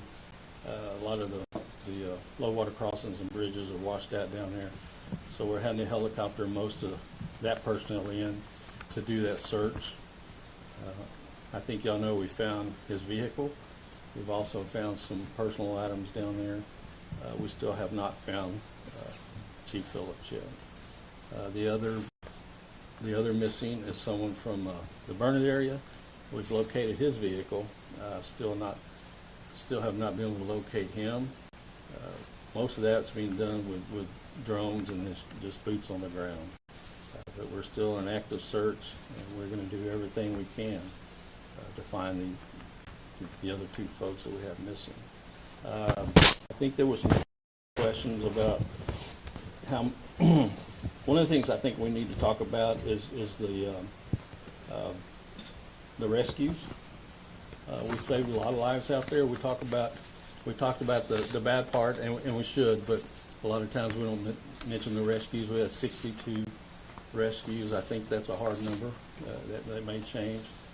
And it's anywhere from people that are stranded in their attics to people in trees or on the top of their vehicles. But we have had 62 of those. And I think it's important because these men and women are out here working hard, trying to save some lives, and they do. We saved a lot of lives through this process. I think another one of the questions that's been coming up is 911 calls, and between 5 and 6 on 7/5/2021. 25, there was 180 calls. Between 5 a.m. and what? 5 a.m. and 6 a.m. So that's when. How many calls? 180. On the 5th? That was on Saturday? No, the 6th. On the morning of the 5th. The 5th, yeah, Saturday morning, I'm sorry. And that 62 number also is just Barnett County recoveries. We'll get you the number with those that are from the Marble Falls dispatch area. And you mean 62 people rescued? That's correct. Yes. And 3 are dead? Or How many fatalities we got so far? Right now we have Four. four. We have 4 right now. Well, 2. We're searching for 2. Yeah. Confirmed. Yes. Yes. I need to read this part because and probably still leave some folks out. But I also wanted to thank the resources that we have from state agencies to the National Guard, Task Force 2, Texas Parks and Wildlife, LCRA, Texas DPS, all of our local fire departments, all local law enforcement agencies, Llano County Sheriff's Office, all Austin Travis County EMS. We're blessed to have all the assistance. I've met people from all over the country that come in and serve in these instances, and it's overwhelming. I know you hear that all the time, but to actually see it in action is kind of overwhelming. You guys, I also was asked, we asked that the residents and business owners who received damage due to this flooding report the damage to the individual state of Texas assessment tool, and we have that information on our website if they'll go to that. This will help the Barnett County Office of Emergency Management assess the scope and damage of the county in order to determine the various types of recovery and assistance needed. Y'all have any questions? And Sheriff, you touched on how difficult these searches are. These aren't urban areas where individuals were swept away and kind of remote. We were granted Mr. Venus driving through over here at Hamilton Creek getting swept off. But I mean, you go back behind there, back by the hospital, it's pretty remote. Right. Again, describe how difficult and what you're having to do to get to these areas that you think the bodies may be. Yeah, this is difficult. It's a hill country, and plus with all the debris that the flood brought downstream, we're having to helicopter a lot of these people in, and with the humidity and the heat, it doesn't take long for these folks to get wore out, and so we're having to shuffle people in, every couple of hours down there. How long will this continue? I would love to wrap it up today, but it just depends on how long it takes us to find these. I guess my these question individuals. Are you committed to finding these people? Yes, we're committed to finding these folks. We want to find them. Sheriff, how did the rain this morning impact the search today? We had to keep some people out of some low-lying areas, just kind of as a precaution. Ended up not really causing any problem, but we didn't want to take a chance with any of our folks that are out there working hard. So any of the low-lying areas, we kept them out of those areas. Chief, we're coming on the heels of this really big fire last week at this tire facility. It was an all-call, all hands on deck, I believe is the way that you phrased it during that news conference then. In having to respond that way with so many units and all that, do you think that helped the quick response that we had over the weekend? The teams were already spun up? Well, possibly. I think, all of our agencies work well together. And, being in the hill country, now we're growing. We're quickly becoming a large county instead of a small one, but we all have to work together out here anytime we have a large, accident or something like that. So I think everybody's used to working together and just falling in. Sheriff, does the search change at all as the days continue, searching for the missing people? Do you guys change tactics, change where you're looking? How is it kind of shifted from, Saturday morning till today? It hasn't changed a lot. We've kind of had to do it the same way every day. We're having to helicopter people in. I think some of the low water crossings are getting repaired now, so we might be able to get vehicles into some of these, and so that'll change a little bit. We've used some of the large trucks to get some folks in, but really the search hasn't changed much. And there's a potential for it to change in the next couple of days with the terrain, how drenched it is. We can't get horses in now. We can't get ATVs in now. but we will be able to get those in within the next couple of days if we quit getting the rain. You asked also about the rain this morning. It was in a different area. It was in Maruna. We took some flooded, closed roadways off of our map and had to put them back. Had to put new road closures on the map because of 3 inches of rain in Maruna. So it's constantly changing, but we're waiting. We've got ability to get horseback. We're searching now with dogs, with foot and drone and air is primarily the key. But those closures out in Maruna this morning didn't change any of our process up here. Your closures, I mean, I understand a lot of them, there's a lot of bridges with debris and stuff over there. Do you have any bridges that are just flat gone, that aren't going to be restored that quickly just by removing debris? We do. We have a couple of bridges that are destroyed. The Cow Creek one is going to be probably the most difficult because that's on FM 1431, and that's a main thoroughfare trying to get from here to Cedar. Got safety protocols? Grainger has the Safety Pros 2 call. Shop our vast inventory of safety. Gotta love the Mads. 243 north and south.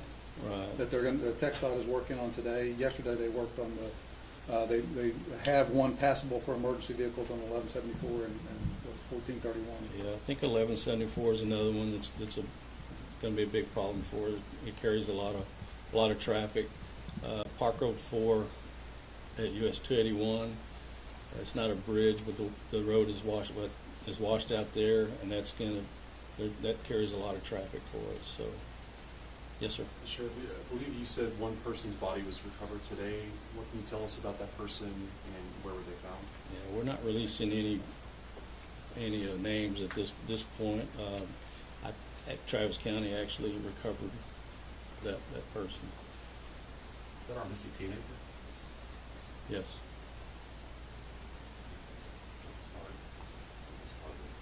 That was at Cow Creek, but I think Travis County actually recovered that subject. Derek, can we grab you to come front real quick? Name, rank, and share, and all who are sir. Derek Marcio, Burnett County Emergency Management Coordinator. Derek, some of these places are familiar problem spots. I came from the Hamilton Creek Manor residential area. Is it time for the county to rethink these hotspot locations? It's not the first time that that area and that residential area back there. I know that Marble Falls, after the big rain bomb in '07, went and bought people out. Is it time to have that discussion once we're through with this event? Absolutely. So in the rebuilding process, the recovery process, there are ways that we can rebuild things better instead of waiting on the back end for different types of funding opportunities. So we are exploring those opportunities now. As we move forward and actually get these places completely recovered, we'll be, like I said, we will be making sure we're coming back into a better situation than we went into. What are the next steps moving forward for the county after sustaining all this damage? I mean, where do you guys go from here?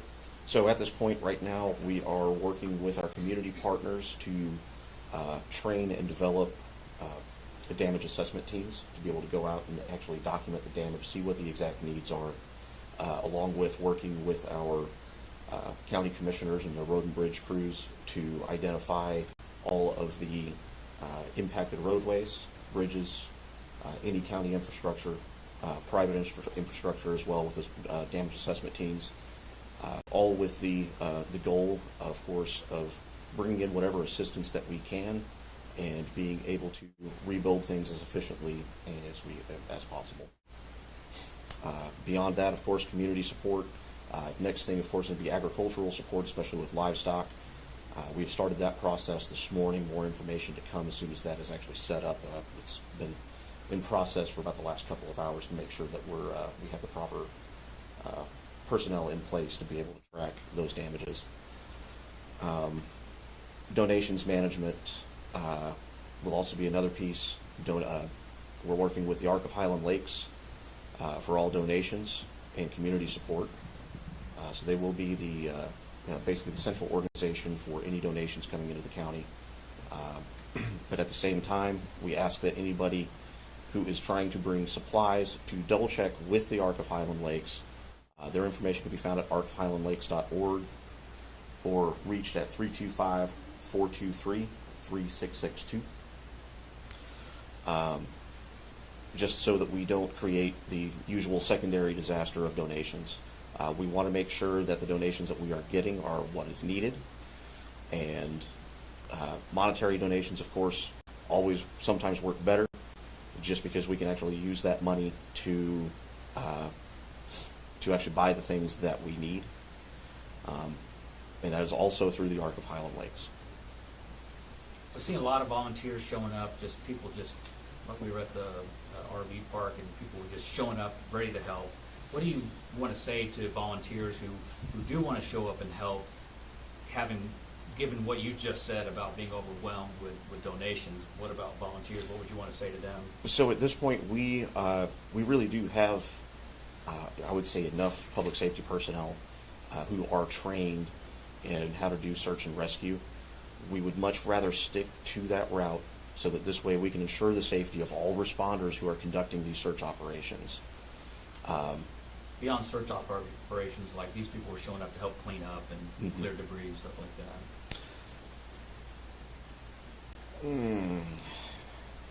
At least when it comes to debris cleanup, I guess from that very specific area, realistically, try to leave this.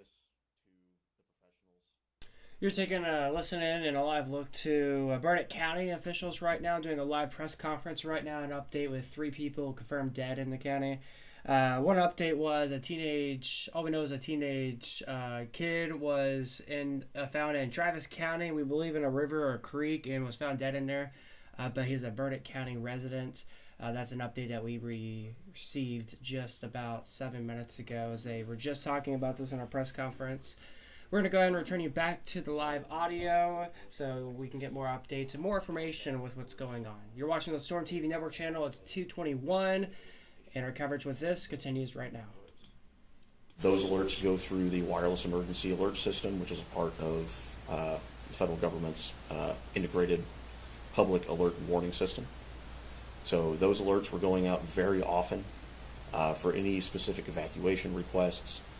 We were doing that, but mostly we just wanted people not to move, so we did send out a few alerts in the early stages, basically to stay off the roads because we knew they were dangerous. We were having a lot of water rescues, especially in the early morning hours of July 5th.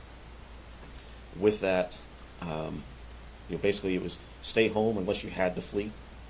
That was the message that we were putting out originally, and until everything subsided, that tried to hold true.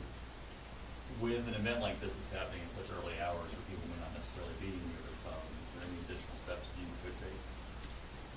So, I mean, aside from knocking on a door, that's about as far as it goes. Because I know, even like myself, my personal phone goes into a do not disturb mode for overnight. Now, my county phone doesn't, but my personal one does.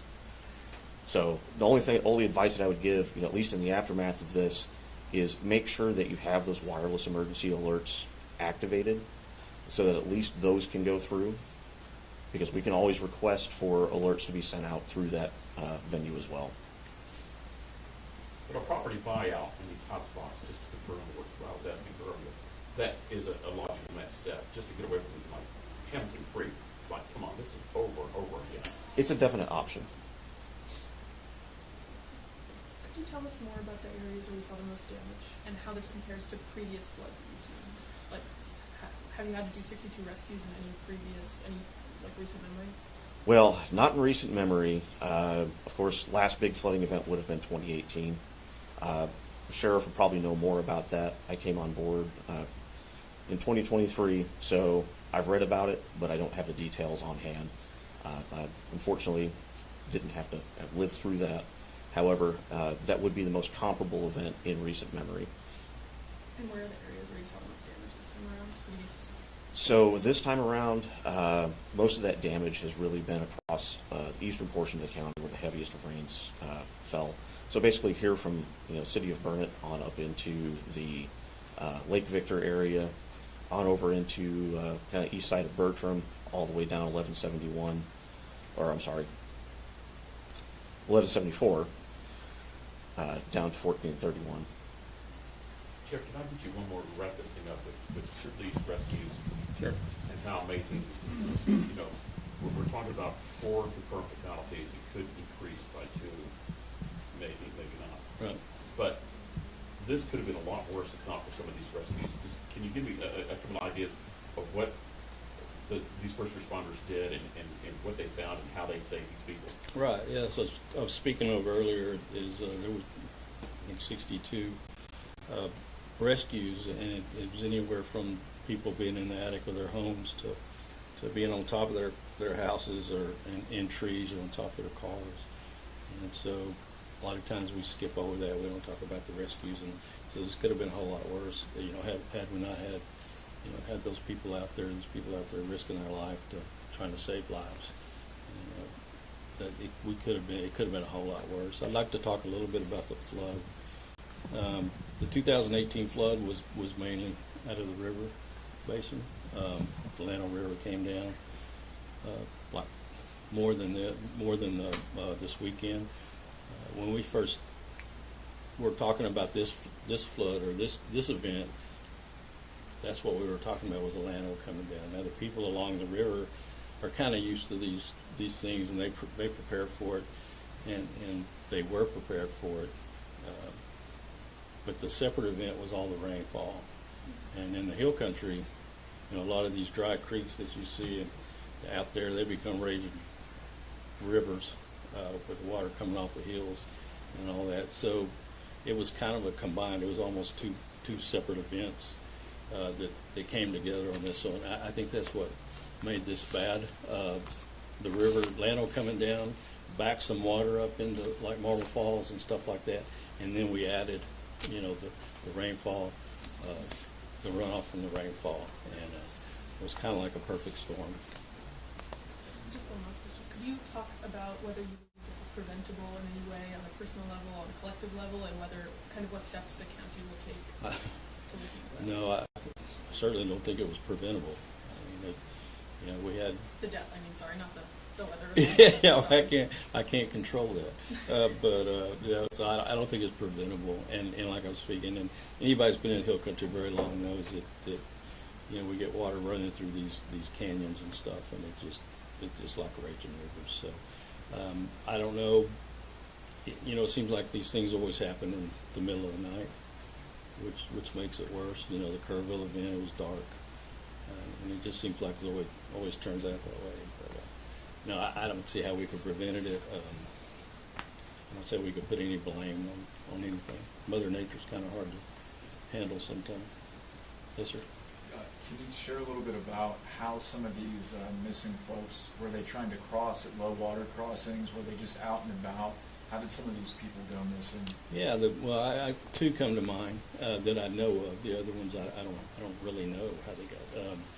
A lot of time when it's dark like that at night, you can't tell the difference in pavement and water when you come up on these low water crossings and if the bridge is out until it's too late. And so in 2 of the cases, they just drove right into the water, and we're just assuming that they didn't even know what was there until they were in the water. Anything else? Sure. Thank you all. Thanks for coming. I guess I have one more quick one. Doesn't need to be on record, but are you guys planning on holding another presser like this week?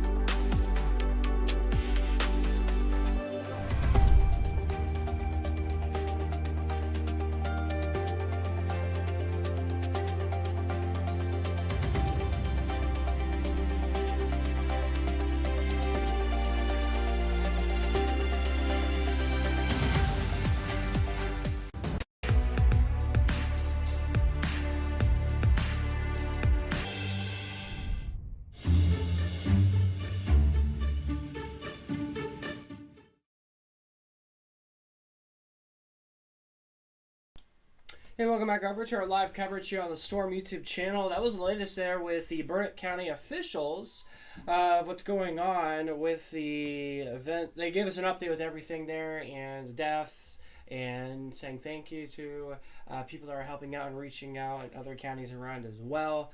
But again, that was a live press conference there as we are interrupting programming on television still. So anyways, here's the latest with what we're tracking. Over 91 people confirmed dead across the state of Texas. 27 people dead at Camp Mystic, which was a girls' camp. In Kirk County, we've had over 75 confirmed deaths. In Travis County, over 4. That's the capital here in Texas is Austin, but that's where Travis County is at.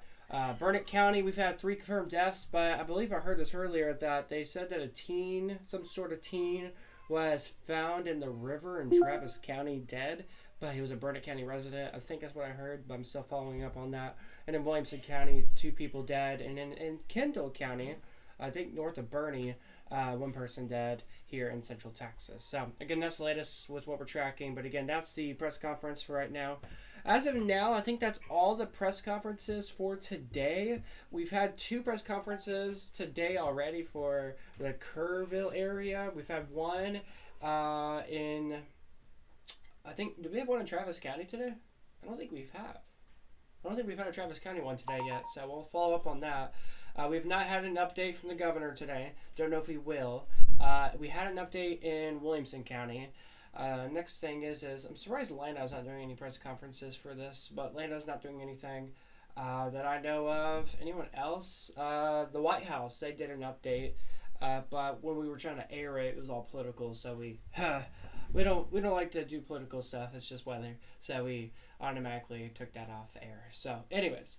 That's what I got for now. Let's do a quick radar tour and then we'll go back to the radar and music here on the Storm TV Network channel. And you can see on the radar right now, the rain has diminished. It's dwindled across sections of the hill country where we've been seeing rain literally all day today. Bye. And now the shower activity is starting to kind of increase across portions of Williamson, Bastrop, Lee, and Milam counties. Again, this is going to be the areas that we're going to have to keep our eyes on for the next little bit for more showers to get going here soon.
Alright, good evening, South Central Texas. I'm Chief Forecaster David Alford with Storm, also San Antonio, and Storm also does cover national weather, but in today's last couple of weeks here, especially this week, we've been focusing on Central Texas weather, and we have some updates over the last several days, pretty much the last week and a half. We've been tracking tropical downpours that have been impacting South Central Texas, but this last 4 to 5 days has been the worst, especially starting on the 4th of July. Latest updates coming in this afternoon and this evening here. We have now reported 104 confirmed deaths across the Lone Star State, 27 of these being a Camp Mystic, majority of these being adults, but yes, there's several kids also deceased. In Kirk County, over 84 people confirmed dead. Travis County, we have 4. And here where I live at in Burnett County, over 4 people dead as well. Williamson County, 2 people dead. In Kendall County, we have 6 people confirmed dead here in our viewing area. So again, a very devastating situation ongoing, and I know it's gonna take a while for cleanup, and it's gonna take time for a lot of things. So if we go ahead and take a look at what's going on radar, as of now, things are, I want to say, quieting down just a little bit, but they're not really. We still have some ongoing showers right now. We did have a flash flood warning for Milam County earlier ago, but that alert has since expired, thankfully. But again, things are not, well, things were starting to wind down just a tad, but we're starting to see some thunderstorms starting to pop off now across portions of Fayette County, and even in New Braunfels, we got some storms now starting to blossom.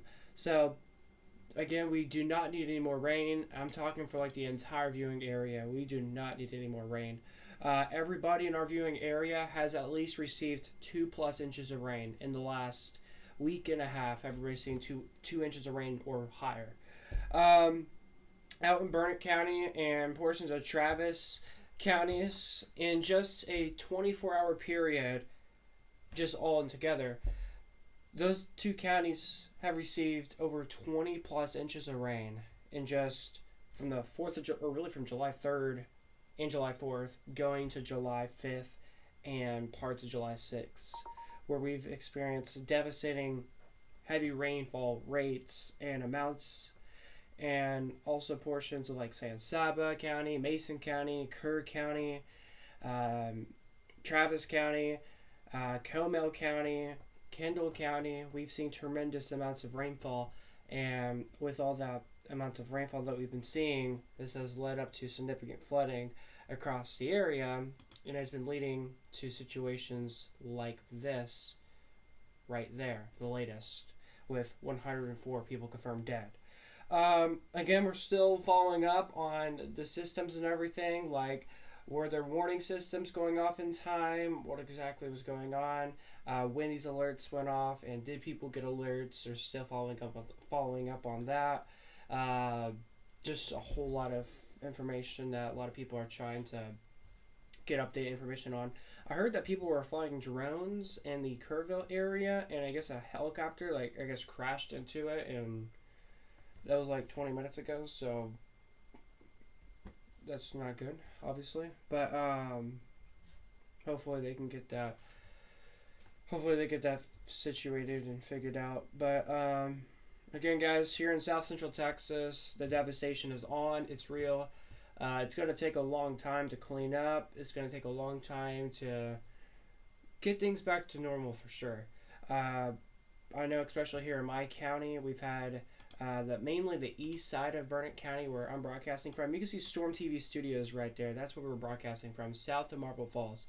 But if you look on the east side of Burnett, just where you see Burnett, but for where it says NET, net, that's the areas where they've been hit really hard, like in a city-wise at least. Where I live out here at the South Marble Falls, we've received at least 2 to 7 inches of rain, I believe, in the last week and a half. So we've seen some pretty good rain here. And every time it's rained, I've done a report on it. I've done coverage on it. I've been here every single day with the latest updates. So I appreciate everybody for the past week and a half that's tuned into my updates. And in total, we've gained, 10,000 plus views in a week and a half with just streaming, making shorts, and just much more. So I appreciate everybody for watching and tuning into that. as I'm trying my best to spread out the word with everything. There has been some negativity towards me before during the past few days, but obviously I've fought through that and didn't listen into what they were saying. Also, tons of unfortunate news that's been ongoing around that we've been covering the past couple days, and again, we're still dealing with everything. These are not the official death reports, by the way. These are just the updates of reports of deaths that we have as of 6:50 this evening. I'm afraid probably later tonight or going into tomorrow, the death count may increase even higher. Here in Burdick County, where I live at, really close to home to me, again, I'm in Marble Falls, is where I live at, the volunteer fire department chief he was responding to a call on the 4th of July in the morning time and got swept away.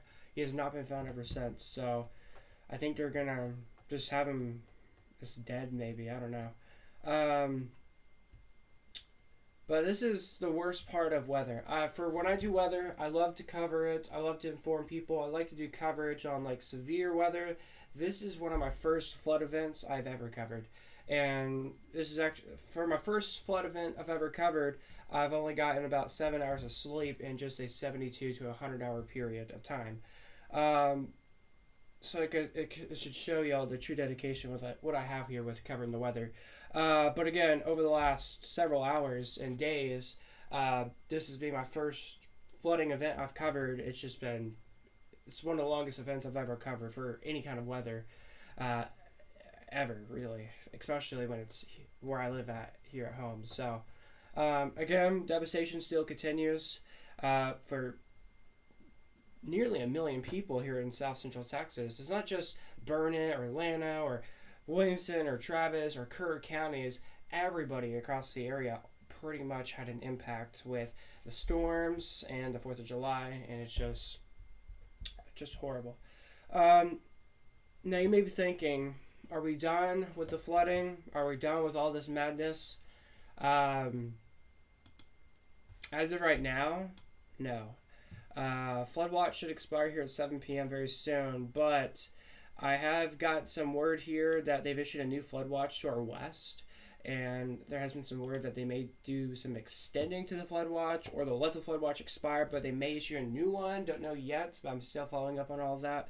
One thing I'm noticing is the shower activity is starting to actually increase across areas south of Austin. Areas east and northeast of Austin, the activity is winding down, but it's just the shower activity is starting to increase just a little bit. Areas south of San Marcos, pretty much where that green line is at. That's an outflow boundary. Winds coming out of the storms as I approaches Kyle. But again, very serious situation underway still. Here's a look at your outlook for tonight. As of now, we have a dry spell over across the hill country finally, so that means things are drying out slowly but surely right now. But it's also very hot. It's very humid outside right now from the day's worth of rain, or pretty much a week and a half worth of rain. It's just going to continue to keep going. So again, a level 3 out of 4 moderate risk for flooding for the rest of this afternoon into tonight. As of right now, the Weather Prediction Center has a flood risk just staying to our north of our viewing area for our Tuesday, and for Wednesday, as of now, no flooding risk is forecasted. So, for the rest of tonight, we are going to have to keep our eyes on for the risk of some more storms. But I think the hill country, I think we're starting to dry out. But possibly later this late evening into tonight, we'll get a resurgence of new storms that may try to blossom across the hill country later tonight. We'll see if we have enough energy for that later tonight. Overall, I think we do, as it's been dry. Well, at least in the cloud levels, it's been dry for hours to come. So, again, we'll keep eyes on that for you guys. Of course, if you guys got any questions, comments, anything you want to add, you guys can always do so. But do not expect this to be the only stream. I think probably I'm going to do a separate stream either late tonight or tomorrow.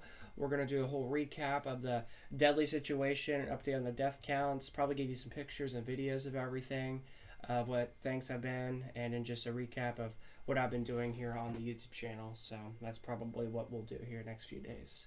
So again, as we go ahead and I think what I'm going to do is I'm going to end the live stream for the rest of tonight. I hope I don't have to do another live stream tonight. I think we're okay. I hope, but as of now, I think we're okay. But we'll end the stream at 7 p.m. But I'm going to hop off the air here in about 2 minutes from now. So just an update one more time. Again, 104 people confirmed dead here in the Lone Star State as of near 7 p.m. Camp Mystic, mostly these being, I think, adults and children. At least 27 deceased. In Kerr County, over 84. In the Austin area, points west towards Lake Travis, we've had 4 confirmed deaths. In Burnett County, where I live at, 4 people dead. Williamson County, over 2 so far. And Kendall County is at 6 deceased. When we were talking about this earlier, for Kendall County, it was 1. They added 5 more since we last talked, which is absolutely devastating. So, again, guys, this is the latest with everything I have for right now. I appreciate y'all tuning in. I appreciate y'all watching for days to come. Michael from Kansas in the chat saying, could the Austin area see some rain tonight? We are monitoring this little outflow boundary just towards San Marcos. Looks like maybe another outflow boundary just east of Austin too. So there's about a 20 to a 40% chance that we could see some more storms later this evening. So again, this is something that we're going to watch very, very closely. A lot of y'all... Okay. So again, we're beginning to watch this very, very closely, guys. But yeah, Austin area, there's at least a small chance for storms tonight. The chance isn't like super great, but there is a chance. But after that, we'll see. But again, the rain chances, guys, at least the next 7 to 8 hours is very low. For the next, like, now into 2 hours, it's about a 30-40% chance, but things will start to go downhill, I think, after we reach sunset, hopefully. So, that's, again, the latest with what I have right now. Again, prayers for the Hill Country, prayers for Central Texas. 104 deaths is an outstanding number. And again, probably later tonight or tomorrow, we will do some coverage on this, talk about everything, and just a lot. So I appreciate everybody watching. Thanks for tuning in today and every other day.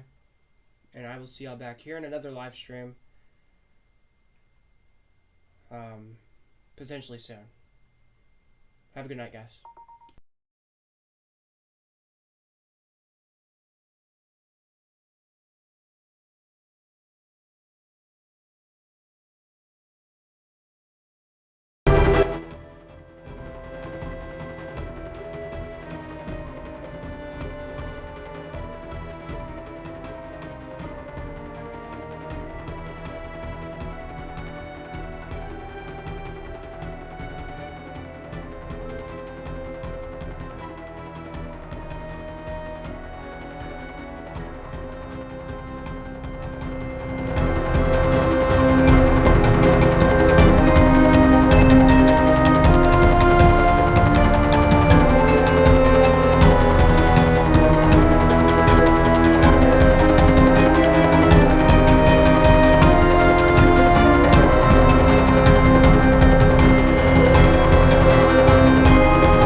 Bye.